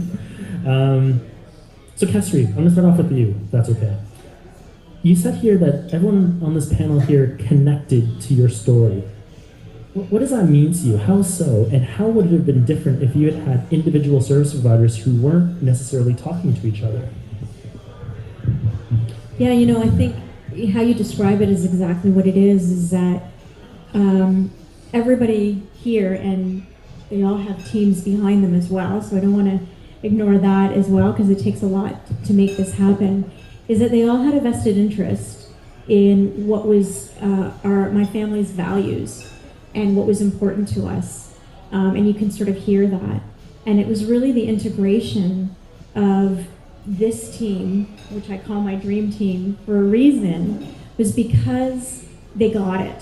They understood what was at stake, and they were talking to each other. And I had mentioned this to Matt and Amy before about, if you think about healthcare and all the specialists that we deal with respect to my parents' care, or even your own care that you have, if you have, a cardiologist, a geriatrician, a urologist, and that. And if you try to get them in a room to talk together about your case or about the situation, that will never happen. And so if you think about it in your own field, how often do you get together with other people that, with your clients with respect to what's most important? And that was what was unique, I think, about this experience, is that there was probably a lot going on in the background that I didn't know about, but they were willing to talk to each other and share what was important and carry that value forward. That was really, really the key thing that made it happen for me. Thanks, Kesri. I appreciate that. And I think the other thing I'm really proud to share is something you've mentioned before, is that you feel like the team shared your burden. So thank you for that. Amy, your key role here in this whole thing was educating Kesri on what her options were. So had she opted, for example, to keep her parents at home, how would things have looked, especially from a financial perspective? I think I already mentioned that the financial options were pretty slim in terms of keeping them at home. But actually this is more the common case when we consult with families, that there are very few options, and there is a lot of resistance to moving from one's home. And so really then the support that we provide really becomes advocacy, information, pushing.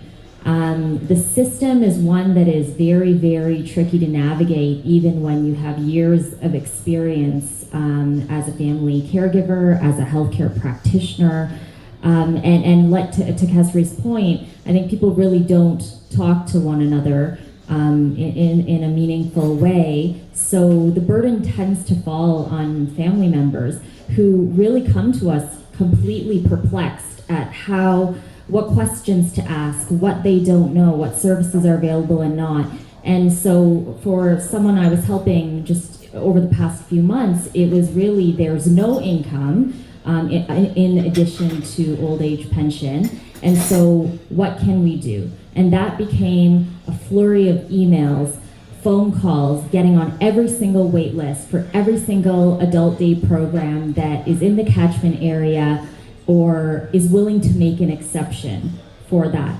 It's getting transportation if you're out of the catchment area. So making sure people have access to Wheel-Trans or any community accessible transportation. So it's just all of these different services that, you know, things that we take for granted, for example, meals, you know, knowing who to call if you need a stack of frozen nutritious meals to be put in the freezer.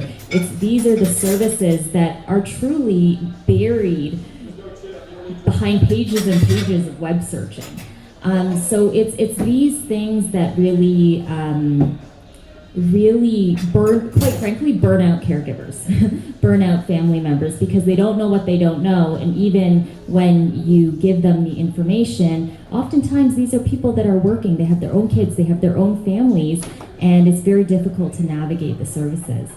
The one thing I will say, actually, and I just thought of this, but I know we talked a lot about, you know, affordable years and there's no more money. And I think that in Kesri's case, of course, we want to make sure that her parents have that continuity to stay where they are for as long as possible. But one recommendation I would have as a backup would be, absolutely, as care needs change, is to get on a long-term care wait list just as a backup plan. And yes, today they might not qualify based on the local health integration network's standards. But as their care needs change, especially as they need more support with bathing and dressing and so on, getting them on that list so that there is a backup if anything were to happen. I'm in the middle of working on that now. That's the next phase, even though we have this plan. So I am working with, yeah, and that's hard. No, thanks, Amy. I think there's definitely value in a consultancy that helps connect people to information, services, and resources. So thank you. Patrick, with so many options available to people to invest their money, how do you know where to start? And so if I'm not taking my money and putting it underneath my pillow, what is it that I should be doing? How, if I were to engage you, how would you approach this? And also, talk to us specifically a little bit more about those special financial products that you were talking about before that are risk mitigated and make a return even when the market's down. I think the benefit of this evening in this presentation is that we saw that this is not a one-stop shop solution. You can't go to one person to get all of the answers. And the same is true when putting together a financial plan. It can be paralyzing to figure out where to put your money and when, and so if you see it move around, it can really cause people to pull the plug and put it under their mattress, literally. People will pull their money out, get a bank draft, and whittle away as they need it. So there are literally thousands of different types of investments, most of which make the banks richer and don't put the clients first. It's a bit of a marketing play, and no one knows who to trust or where to turn. And so it's so important to find a trusted advisor that can put your needs first, to show you a plan of next steps in different scenarios so that you can choose what's right for you. One of which, at Private Wealth, one of these options is something called a structured note. And it takes away the market risk and secures a fixed return, anywhere from 9 to 12%, so that you're earning a return ahead of it after tax, so that your capital is keeping up with your needs, regardless of what happens to the market. No other real option can do something like that. If we're going to Wealth Simple and buying stock, except for a dividend, you're not making money if the stock doesn't go up. Same is true with bonds. Same is true with real estate if your cash flow is not going up. So in situations where you need the money and you know it's going to run out one day, you need to make sure you're set up in a way to earn a return even if the market drops. No, very interesting, Patrick. No, thanks for that. Ming, so let me ask you a question. How you handled Kesri's real estate transaction, her sale of her condo. How was Kesri's case unique or different from your typical client, or was it different than your typical client?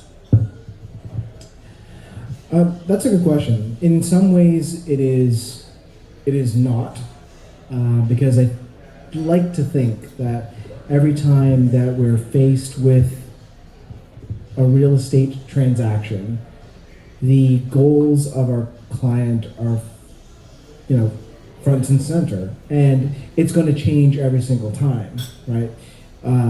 If you've heard me talk before, one of my biggest pet peeves is the question, what is the best investment, right?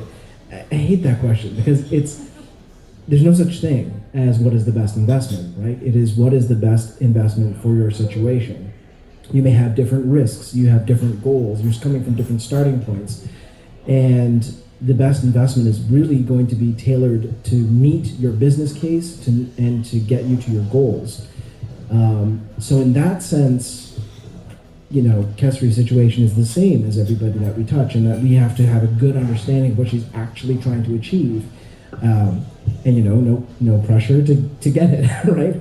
But that is the reality, I think, for us with every client that we deal with. No, thank you for that. And I think what you touched upon is very key. I think we at Volition pride ourselves on connecting with people's why.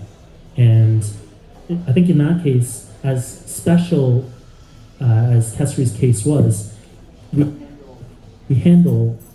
approach every client the same way in that way. So I appreciate that. Okay.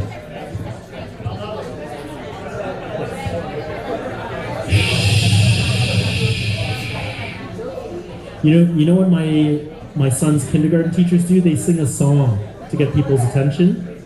So, do you want me to sing Twinkle Twinkle? Okay. Twinkle. You know the words? I'll hand the mic over to you after, Carl. So, this portion, yes, we are very, very late. Are you okay? First of all, I want to ask. It's 8:45. We were supposed to start this portion at 8 o'clock, 8:15. We're obviously well past time. Are you guys good with that? Do you have to leave at 9:15, or whatever? Yes. No, you're staying put. Obviously, feel free to leave. Get up and go if you need to. We obviously prefer it if you stayed, but we understand. We'll just continue. And I'm not sure that we're going to get through all of these questions, so thank you for engaging. There's been a lot of engagement. There's a lot of suggestions. Flo spent the last 15 minutes typing all of these crowdsourced questions. So let's, without further ado, let's get into it. So the first question is for Kesri. If your father, I haven't seen these questions, by the way, and Flo's assured me that she's grouped them and put them in priority order. So we'll see. But Kesri, if your father hadn't been mugged, how would you have persuaded your parents to move? Yeah, that's a great question. And I was just speaking with somebody about a little bit about this, but I'm going to say probably two things. Something else that had happened during this time was that my mother had 2 days around this time, actually the day he was mugged, of pure clarity. So I don't know if you know, I don't know enough about this, but any dementia experts, what I've heard is sometimes can be days of pure clarity where they fully come back. And that had happened that day. And the first thing she talked about was the situation they were in. And she had journaled about my father and his dementia and how she was struggling with that, and that we absolutely need to move. She actually journaled it as well, and she talked to my sister and I and said, this has to happen. But when she fell out of that, it went back, right? But the other aspect that we had made a decision about, that my sister and I made a decision about, and thank goodness for my sister, because with the weight of the decision making on me, to have that support is really important. We had decided that if they keep pushing back, we're going to have to not make it a choice anymore. And that's not a situation where you ever want to be in. But if we had to, there was no way we could continue down the path that we were. So if that hadn't happened, at some point, maybe it would have been later, we would have had to say, I'm sorry. It would have been much harder, but we would have had to make that decision to move them. Thanks, Kesri. Anything else the panel wants to add? Okay, next, Amy. If there's no property on hand, are there any options at all? So I was looking at this question. Whoever submitted it, options for, so I went over home care and community care, long-term care, private, retirement, or assisted living. Who submitted the question? I actually just want clarification. Yeah, go ahead. I'll repeat it back. Actually, I'm asking because I'm in the situation similar to Kesri, but my parents do not have property. So I did put them in the long-term care list.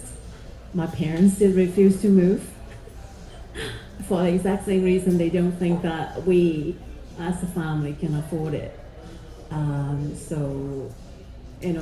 go day by day. I'm praying that they are okay, that they can last as long as they can. My parents are much older. My dad is 90, my mom is 85.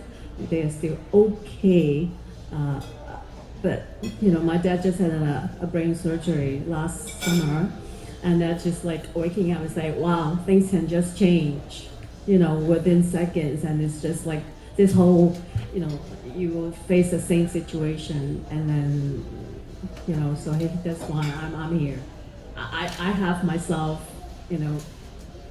thinking about my own aging after taking care of my father. Now I also have to think about theirs. That's why the question. Thanks, Wendy. Yeah, so for a situation like that, and actually this kind of piggybacks off the first question in terms of, how do you persuade? There's really no kind of magic ticket to the persuasion. In Kesri's case, she is legally the power of attorney for personal care and finances, which gives her legally the decision-making power, which is not always the case. Actually, in my experience, less of the case. And so, in terms of if there isn't a property, this goes back to what services could be possible. And I always, even for my own family, the number one resource that I think is cost effective and offers a good quality of care are adult day programs, if they're willing to try. So this is something that I just did for my uncle and aunt. I called all of the adult day programs in the catchment area, and this at least gives you peace of mind if you can get them into an appropriate program, get them socialized, get them building relationships with not only other seniors but the staff there. Oftentimes people do recondition after having these outlets, and you can go for trials, you can go once a week. Some seniors will go all days of the week, and this provides that kind of reprieve or respite for family members like yourself. The question then becomes, do you have care concerns about them at night, overnight? I think this is a huge gap in our system, that a lot of times home care providers come from like 9 to 8. But there's that night where, you just don't know about their safety. So there's other things that you can do. I've seen families that, sponsor caregivers from foreign countries because all they can afford is minimum wage. Sadly, care is completely undervalued, but if that's all you can afford, then that is a pathway that you could explore too. But adult day programs, I used to volunteer at them. They're wonderful. Just to give you a ballpark, a subsidized adult day program could be something like $28 a day versus $35 an hour for a PSW at home. Some of them even offer transportation if you're in the catchment area for like an extra $8. It's basically the area. It's basically just the area surrounding the adult day program, and some will only accept people that live within that catchment area. It's kind of like school districts. And some offer meals too, right? Oh yes, and so sorry. So the adult day program, it's typically run sometimes between 9 and 3. Sometimes you can pay additional for extra hours, and usually they will get the seniors settled. There'll be sort of like a light breakfast or kind of morning snack. Then they'll do activities. Then there's a full lunch. Then there's more activities, and then and in the one that I volunteered for, there's some tech support there. Some of the staff there, they help seniors with their iPads. So it really depends on, and some of them are culturally geared too. So the one that I got my uncle and aunt into is Chinese speaking, Chinese food and everything. So yeah, absolutely. If you want resources, please come talk to me. Okay. Thank you. Back to you again, Amy. What exactly do you do? What the heck is this whole togethering thing? Why is it in that tone of voice?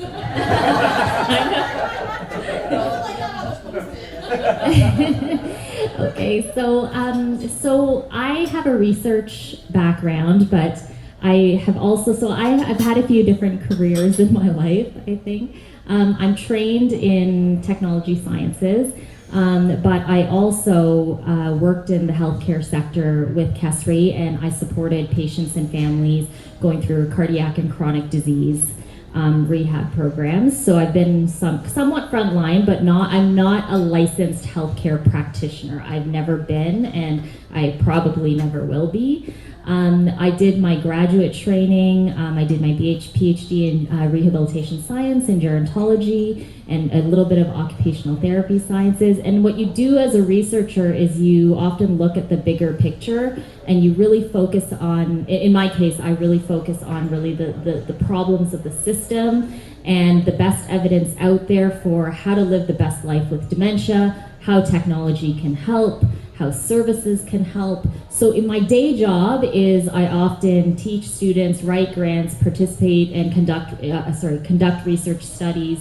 But togethering is sort of my step into community and really getting to wear my kind of hat as a family caregiver advocate and really kind of serve real people in the everyday. And that's a nice balance for me from, big picture and writing and teaching and things like that. Yeah.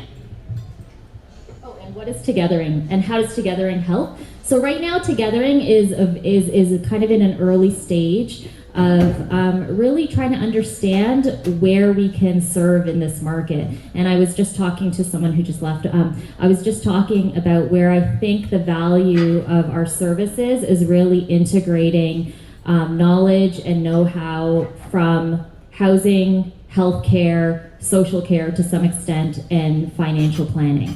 And I think that's really, right now we're working as kind of a connector and a referral service. We're pulling in the resources and experts that we know to help solve cases like Kesri's. So that's what we do now. So it's actually Dr. Amy Huang, but if someone were to have a heart attack and yelled out, "Is there a doctor?" This is not the type of doctor you want. Okay. What free or subsidized homes or services are available, and how do you apply for those? Okay, this seems to be my question too. The free services. So as I started off with, I think there is a misconception that things are free. At best, if you qualify for long-term care and you get into long-term care, then at best you will get, the price will be based on how much you are earning from your old age pension. And they will they will take what you are getting from your old age pension, they will put that toward the cost of your long-term care bed, and they will give you an extra $100 to use for other incidentals throughout the month. That's the best case. That is what people wait for 10 years for on this wait list, up to 10 years for. Subsidized options. So as I said, home care in theory is subsidized, but mostly what is subsidized from a personal support perspective is a few hours of support, dressing, bathing, preparing meals. Just to give you a benchmark, I have worked with patients and families that have bedridden bedridden family members that require two-person transfers, and they are only entitled to 5 or 6 hours of support a day. So it's not nearly meeting the level of care needs, which is why most of the time people need to resort to private care, or they put themselves on a crisis waiting list, which means caregivers are burnt out, there's no other, or there's a death in the family, there's literally no caregiver, you go through a hospital system, an emergency will put you on the crisis list with the LHIN. These are the routes that may lead you to the fastest possible subsidized bed, but by and large it doesn't happen, which is why my imperative today is to urge people to really plan, because the government just simply doesn't have the resources right now to take care of us all. There's also, one thing I will mention is there's also such thing as, and I didn't put it as an option, it's one that I was, okay, it's called supportive living. There's such thing as rent geared to income supportive living options. They tend to be for lower income individuals. They tend to, it would be a lifestyle change for many.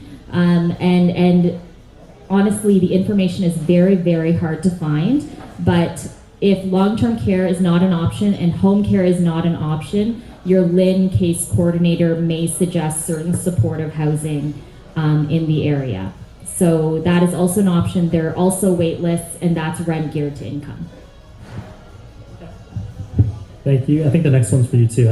I now realize how Flo grouped these. This is all care and aging. I didn't realize that until now.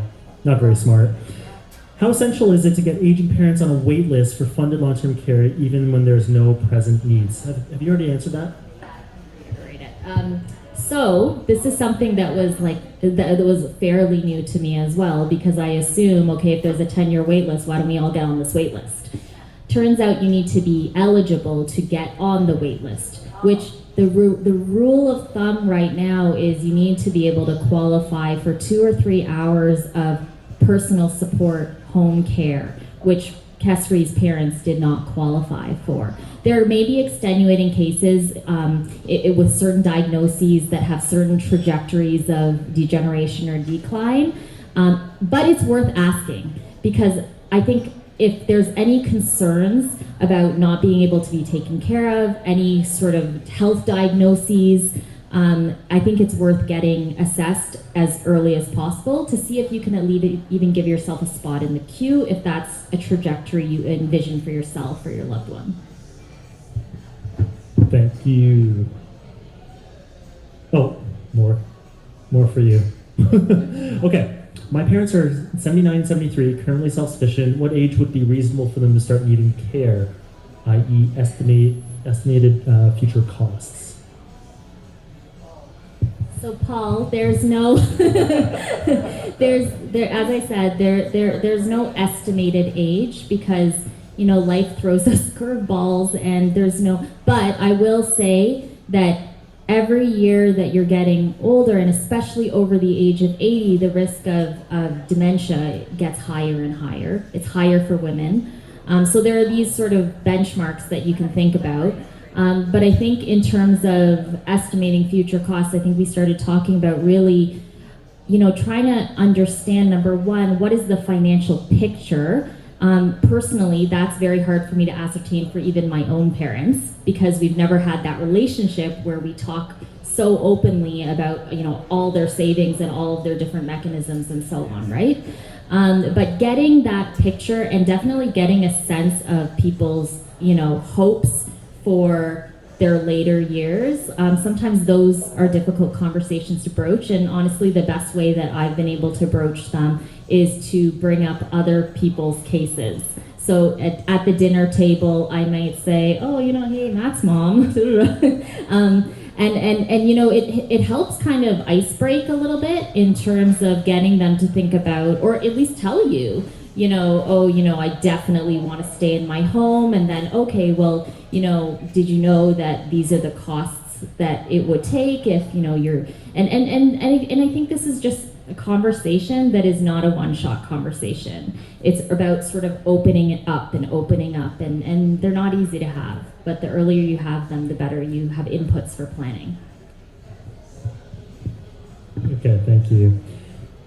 There's several questions with the same theme, so Flo was nice enough to group them for us. What if this happens with my parents if they're 60 to 70 years old? And how do I plan for myself for old age? I feel like this is back to you. Okay, so what if this happens to my parents if they're 60 or 70 years old? That it could happen. As I said, life throws us curveballs and we're unprepared. And I think the best thing you can do is really start thinking about this as early as possible. Some families are going to be very separate in terms of their financial conversations and their kind of life planning and transition plannings and so on. But I mean, I would just have to say the earlier the better. That you, and this is why I'm here, because I want people to start thinking about this, because I do truly believe that with good planning and financial foresight, we can actually figure out how to work with the system we have and with the resources that we have, but the earlier the better. And I think these guys often say it's always kind of like time in the market. It's a time game, right? And I think in some ways the same is true. But as I said, knowing really what the care options are is step one. Knowing how much they cost is step two, and how does that map on to the financial picture and the real kind of like life plans that you have for yourself as kind of an intergenerational family are the starting.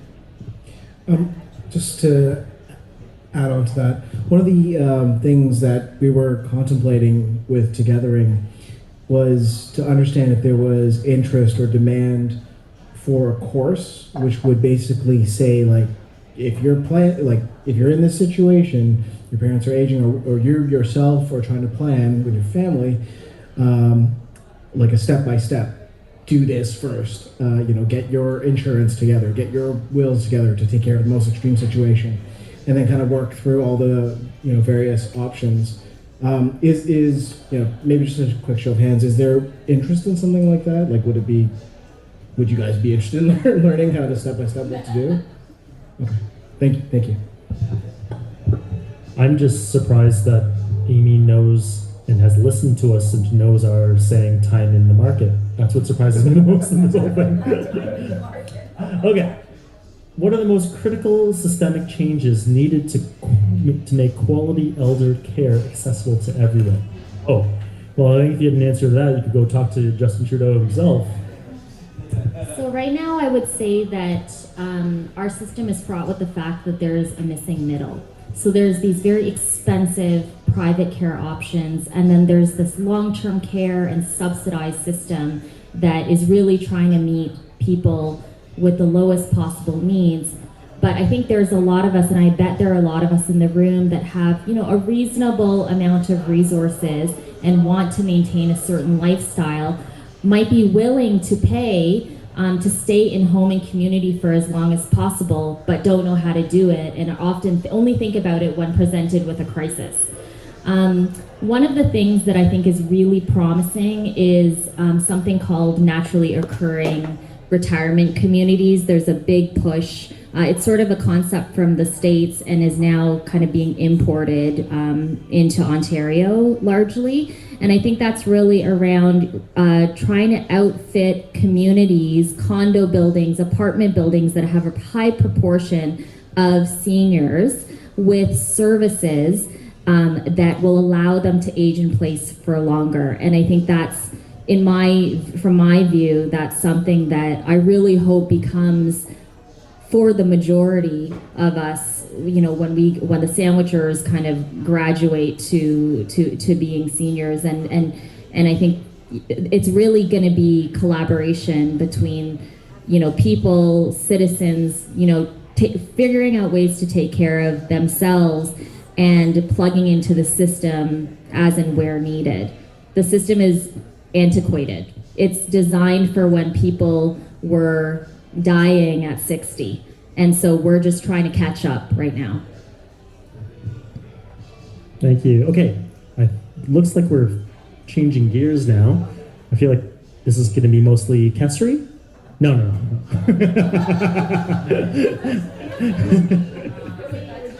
Okay, maybe more so Patrick. Okay, so Patrick, what if the cost of care went up in price over time?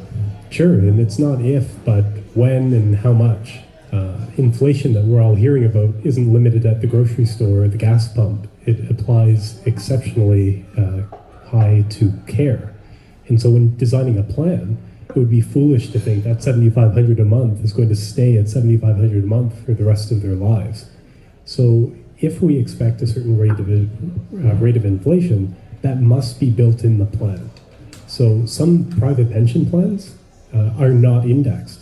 So the $10,000 a year you get now is going to be $10,000 a year 20 years from now. And a cup of coffee used to cost 5 cents, and now it's $8 at Starbucks. So everything goes up, including the cost of care. If your assets aren't keeping up with inflation, you're in trouble. You have to make sure the money you have now is generating an income, but one that grows over time too, to keep up with the costs. No, that's very good point. And I think even on top of that, it's not just the cost of care, but what if the level of care actually goes up over time as well? I think one of the things that I remember, I don't think you touched upon it in your segment, but something I know that you've already built into Kesri's financial plan is what if scenarios. What if they need memory care in addition to the existing care that they already have? And I mean, I'm not an expert, I don't know what it is, but I think it was an extra $1,000 a month or something like that. So, that's the type of stuff that we build into your plan, is it not? You've got to build it in. You've got to make sure you have the assets to support that increasing cost when the care level goes up as well. So the sooner you plan, the better off you'll be. It'll buy you time. And now Kesri's looking at long-term care options, getting on a wait list. That's as a backup, a safety net. So it's never too late to plan. Good stuff. Patrick, how critical is it to have private wealth advisory? This service seems out of reach for many. Would this have been possible with regular financial advisors? Why don't I answer that on your behalf? How about that? So those who know me well know that I don't necessarily hold normal financial advisors and financial planners in high regard. And quite honestly, even when, again, those who know me know what happened with us when we grew our assets and eventually divested. For the first time in our life, we had money. We were poor, cash poor, for a very, very, very, very long time. And then we sold a bunch of assets and now we had money and I didn't know what to do with it.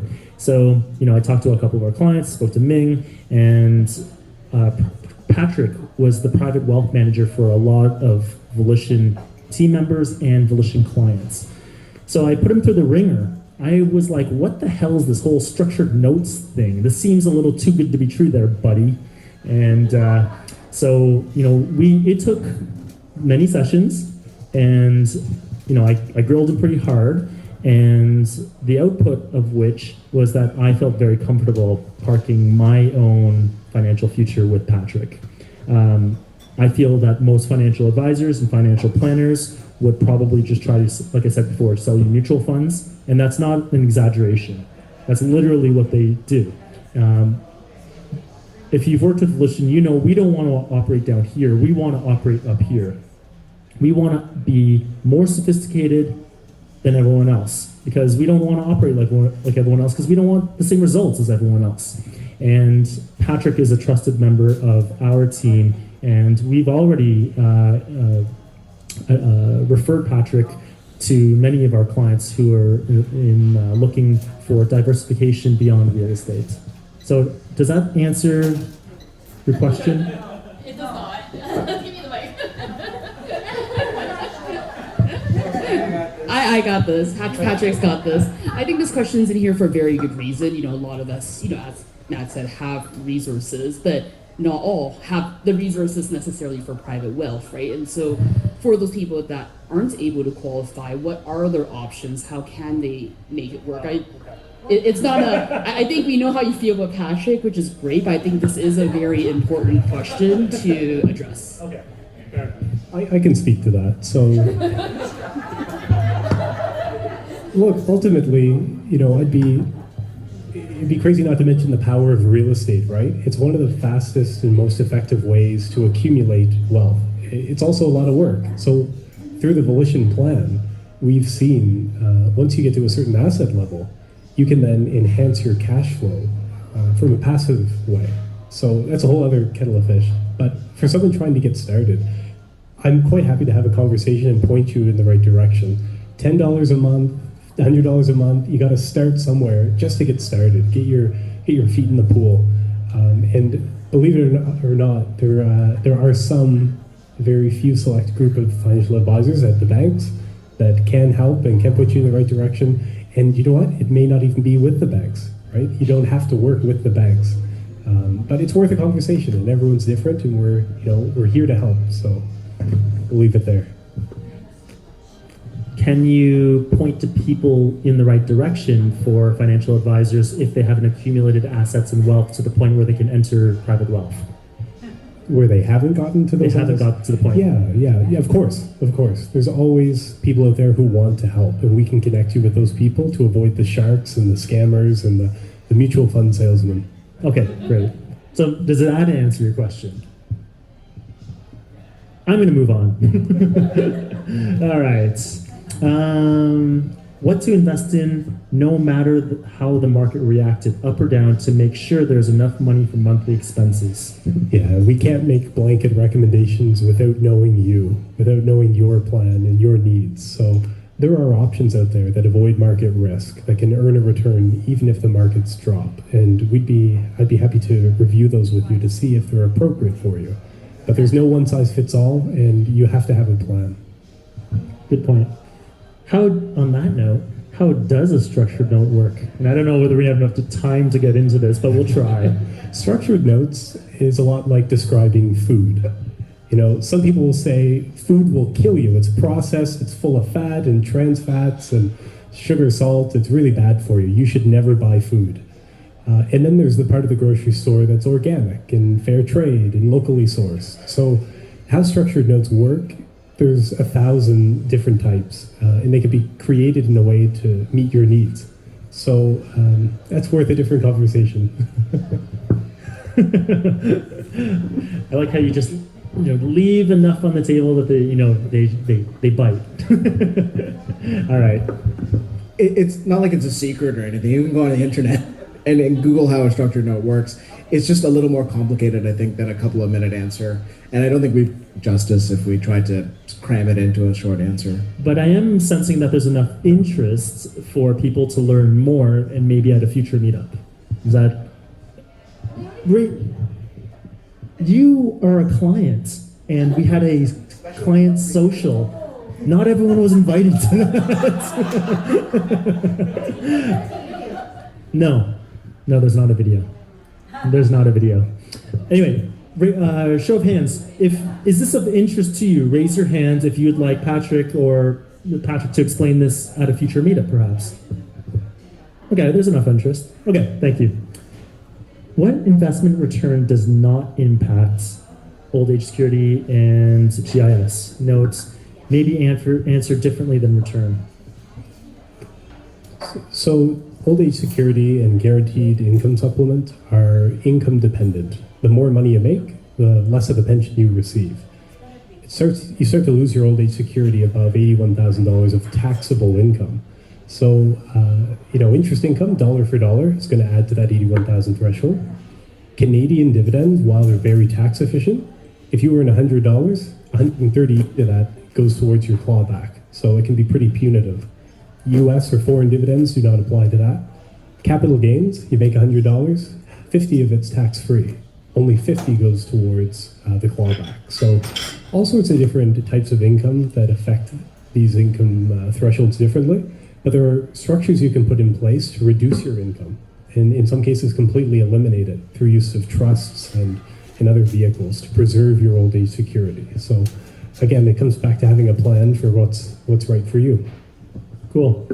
What is the implication to CPP and old age security if they invest in a TFSA? Yeah, within a TFSA, your CPP is never affected regardless of how much money you have. Your old age security, that clawback is, if you have a tax-free savings account, that income does not qualify for the clawback, so that helps. Tax-free savings accounts are the most important retirement vehicle in Canada, but not all investments are appropriate for them. If you hold Apple stock or Costco shares within your TFSA, the IRS in the US does not recognize it as a tax shelter. So you get hit with an extra burden of tax. So all sorts of different planning tricks to review. Cool.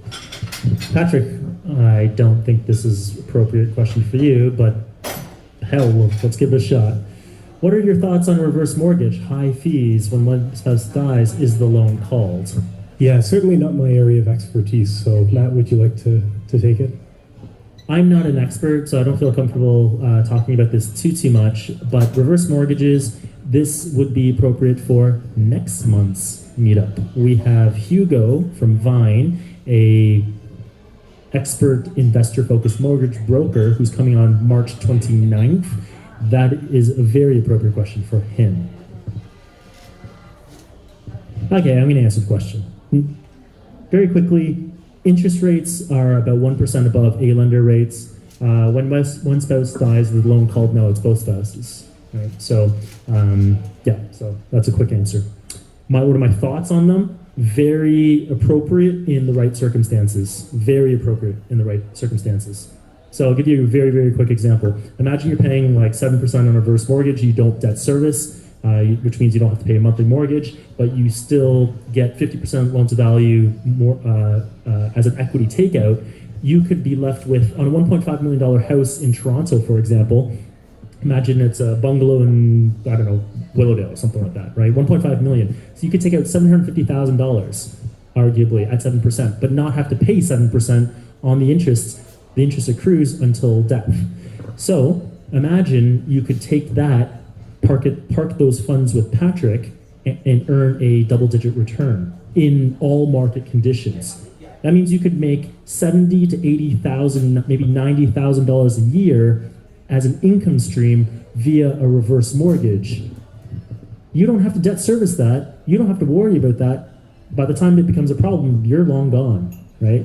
The property goes to your estate, and then it's left to the estate to deal with it at that point. They can refinance it, they can sell it, they can rent it out, they can do whatever they want with that property at that point in time. Very appropriate in the right circumstances. In that example, the property can also be rented? Yes. Yes. Yes. It's a very powerful tool in your tool belt when used appropriately. Okay? Okay, so this one should be more appropriate for Patrick. Patrick, do banks and investment companies accept POA forms, or do they need special authorization? The Ontario government has forms for POA for personal care and property. Are these witness forms sufficient, or do they need to be prepared by a lawyer? So yes, the short answer is yes, the banks will use legal POAs as long as they're enduring and they don't require certification from a medical professional that that person is incapacitated. The short answer is yes. A couple hoops to jump through to use that and not use the bank's POA, but it is possible, yes. Just to weigh in there, and this actually just came up with my uncle and aunt who are going through their POA process for the first time. The LIN coordinator that came actually brought them a POA package and told them not to spend money on a lawyer because it just needs to be signed by witnesses, and then it's legally binding. So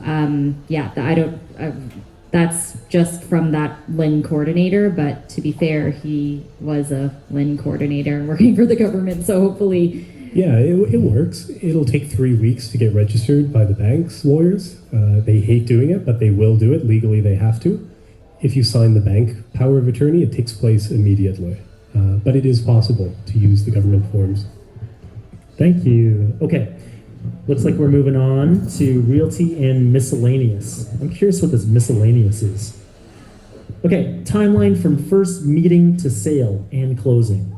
Ming, go. It really depends. It sounds like a bit of a cop-out answer, but it depends on the property. How sale ready is it?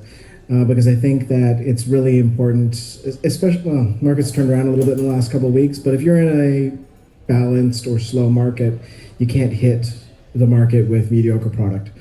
So the timeline is dependent on what we need to do to get the place ready. I would say at a minimum, you're looking at 1, maybe 2 weeks to get a place ready. But if you need some sort of renovation, that is contractor dependent. It depends on how extensive those renovations are.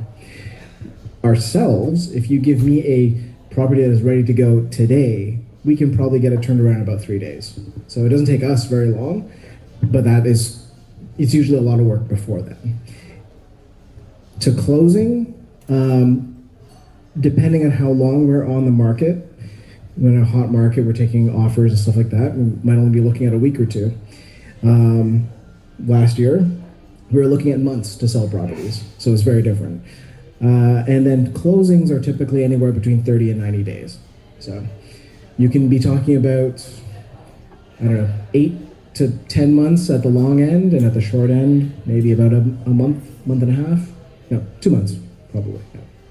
Can the initial home buying process be made better? For example, buying in a family trust rather than buying your own name. What are the pros and cons? Yes. So I guess it depends on your personal situation. If there are times where you'll be wanting to bring in corporations, there are times that a trust may be appropriate. Yeah, I hate to say this, but it does depend on your situation, right? So if you have a corporation, a hold corp, for example, that maybe you want to take advantage of, but you don't want it to hold title for tax purposes, you can set up like a bare trust agreement. So it depends, right? It really depends on what your personal situation is. I think that's where me and Matt can come in to look at what you have existing, where you're trying to get to, and tell you what the right structures are to get in place to make the initial purchase better. Yeah. It should be directed by your accountant. We will help on the execution. We can also help with initial conversations, just to get your feet wet, just to get you warm to the idea of why you should be using corps. But ultimately, we shouldn't be the ones advising you on that, right? We're a member of your team, but the tax professional should be the one telling you whether you should be buying in a family trust or not. I think we're a great third party in those conversations, because oftentimes accountants are not thinking necessarily holistically and to what your end goal is. So we're always happy to sit in on those calls with your accountant. Yeah. I think the next question should be for you, Kesri. How did you end up addressing the desire to leave a legacy? I'm assuming with your parents, or was that voided by their desire to move out? That's a great question. The desire to leave a legacy, it was really hard, because it was a constant discussion and reframing, I think, in terms of what legacy meant. And I remember discussions with my father saying that, here's the thing, you view your legacy as money or this condo. And when we would talk as a family with my brother and my sister, we viewed the legacy as something different, of them sacrificing to leave everything in South Africa and come to this country and give us another opportunity. And that is how we try to reframe the legacy, which was true, that they brought us for opportunity and a different kind of life here. It didn't sell very well in the beginning in terms of that and the reality, but I think it started to settle in terms of that.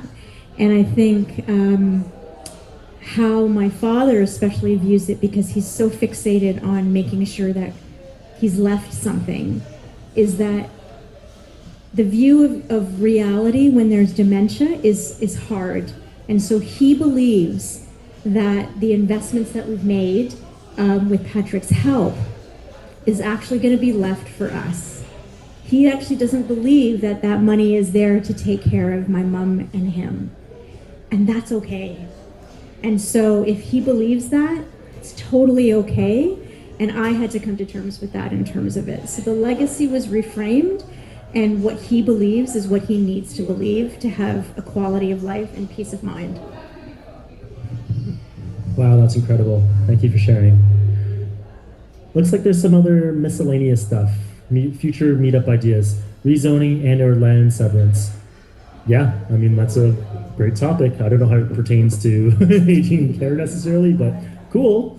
Learn about how to find or choose good GCs. Okay, cool.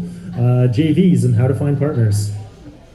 Also cool. That's, all right, so that means that we can now wrap up. What time is it?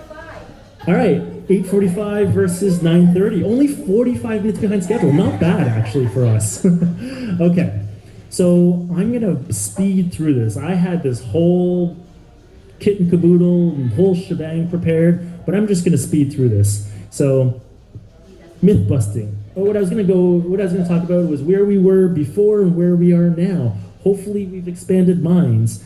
Anyway, that's the point. Hopefully, we've expanded minds. The value of an integrated and empathic team. So we've used the word integrative or integrated team a lot. And I think that is one of the keys to the successful outcome of Kesri's case. One thing we also touched upon very briefly was an empathic team. People who actually care. People who share the burden with you. People who understand the stakes. And people who want to walk that journey with you. So I believe that was at least partly the reason that we got to such a great outcome. Intergenerational wealth planning for families. So this is where I want to spend a little bit of time. So, today our focus is on our aging parents, right? That was the crux of today's conversation. But this very easily could have been applied to how do parents help their kids? Should it be a handout? Parents have their equity locked up in their home. How do they get it out? And should they share that with the kids? And how do they share that with the kids? It could be around buying an intergenerational home. It could be around having 2 or 3 generations living under one roof, which then lends itself to thinking about home modifications. It lends itself to talking about in-law suites or nanny suites or secondary suites or laneway suites or garden suites. And actually, on the Togethering team, there's one of the members is also a designer, and a designer who has experience designing homes for aging in place. So thinking about those home modifications to allow that individual to age gracefully in their own home and in their own community. So there's lots for us to get into there as well. When we think about aging in place, we need to think about things like zero barrier entry. We need to be thinking about wheelchair access. We need to be thinking about grab bars and, not stepping over into a bathtub. Think about how precarious that is. Maybe it's a modification to that as well. Lots of different things. Thinking about bungalows, thinking about stairs. There's lots there for us to talk about. Multi-use or flex use. Maybe thinking down the road. Yes, maybe my parents will move in with us, and maybe in the meantime we can rent it out. Maybe that's a secondary suite. So flexible uses of space. Maybe we're thinking about boomerang generation kids returning back home after university, right? The point here is to still think about doing this in a way where you can still build wealth and do it in a risk mitigated way. And I think that's where Volition can really add some value. We talked about reverse mortgages. Okay, so, and then we talked about, I'm going to freestyle now. And we talked about the topics raised by the audience. These future meetup topics, thank you so much for engaging and helping us understand what's important to you. Because ultimately, at the end of the day, this meetup here is here for you. And so, letting us know what's important to you is really important to ensure that we're structuring it properly for you. One last thing I just want to touch upon before I wrap up: inheritance. So, the conversation could be around inheritance upon death or passing it along while you're still alive, so the grandparents, for example, can watch the next generation still enjoy it. It might even mitigate the risk of family infighting later. So, yeah. So it sounds like there's lots for us to talk about. Let us know what topics are important to you, and we're going to try to gear those meetups in the future towards those things. So the last thing I want to leave you with is this. It's this team's ability to respond to any why. This is a very particular situation, a very special circumstance with Kestri and her family. But really, this team could have responded to any personal or health situation. It could be around, my partner and I need fertility treatments. It could be illness or disability. It could be death of a family member. It could be, I got laid off from my job. It could be my kid's going to Harvard. How am I going to pay for this damn thing? It could be around intergenerational housing and intergenerational living. And Flo's telling me to wrap up. People need to pay settle up. Okay. So tonight is less about we have all the answers to give you. It is more to illustrate that there's a lot of different scenarios that this integrative approach can assist with, and to also illustrate these are best handled when you're not in crisis mode. So. And the last thing is that hopefully this demonstrates how real estate investments combined with the right financial products can work in tandem to help you optimize intergenerational wealth.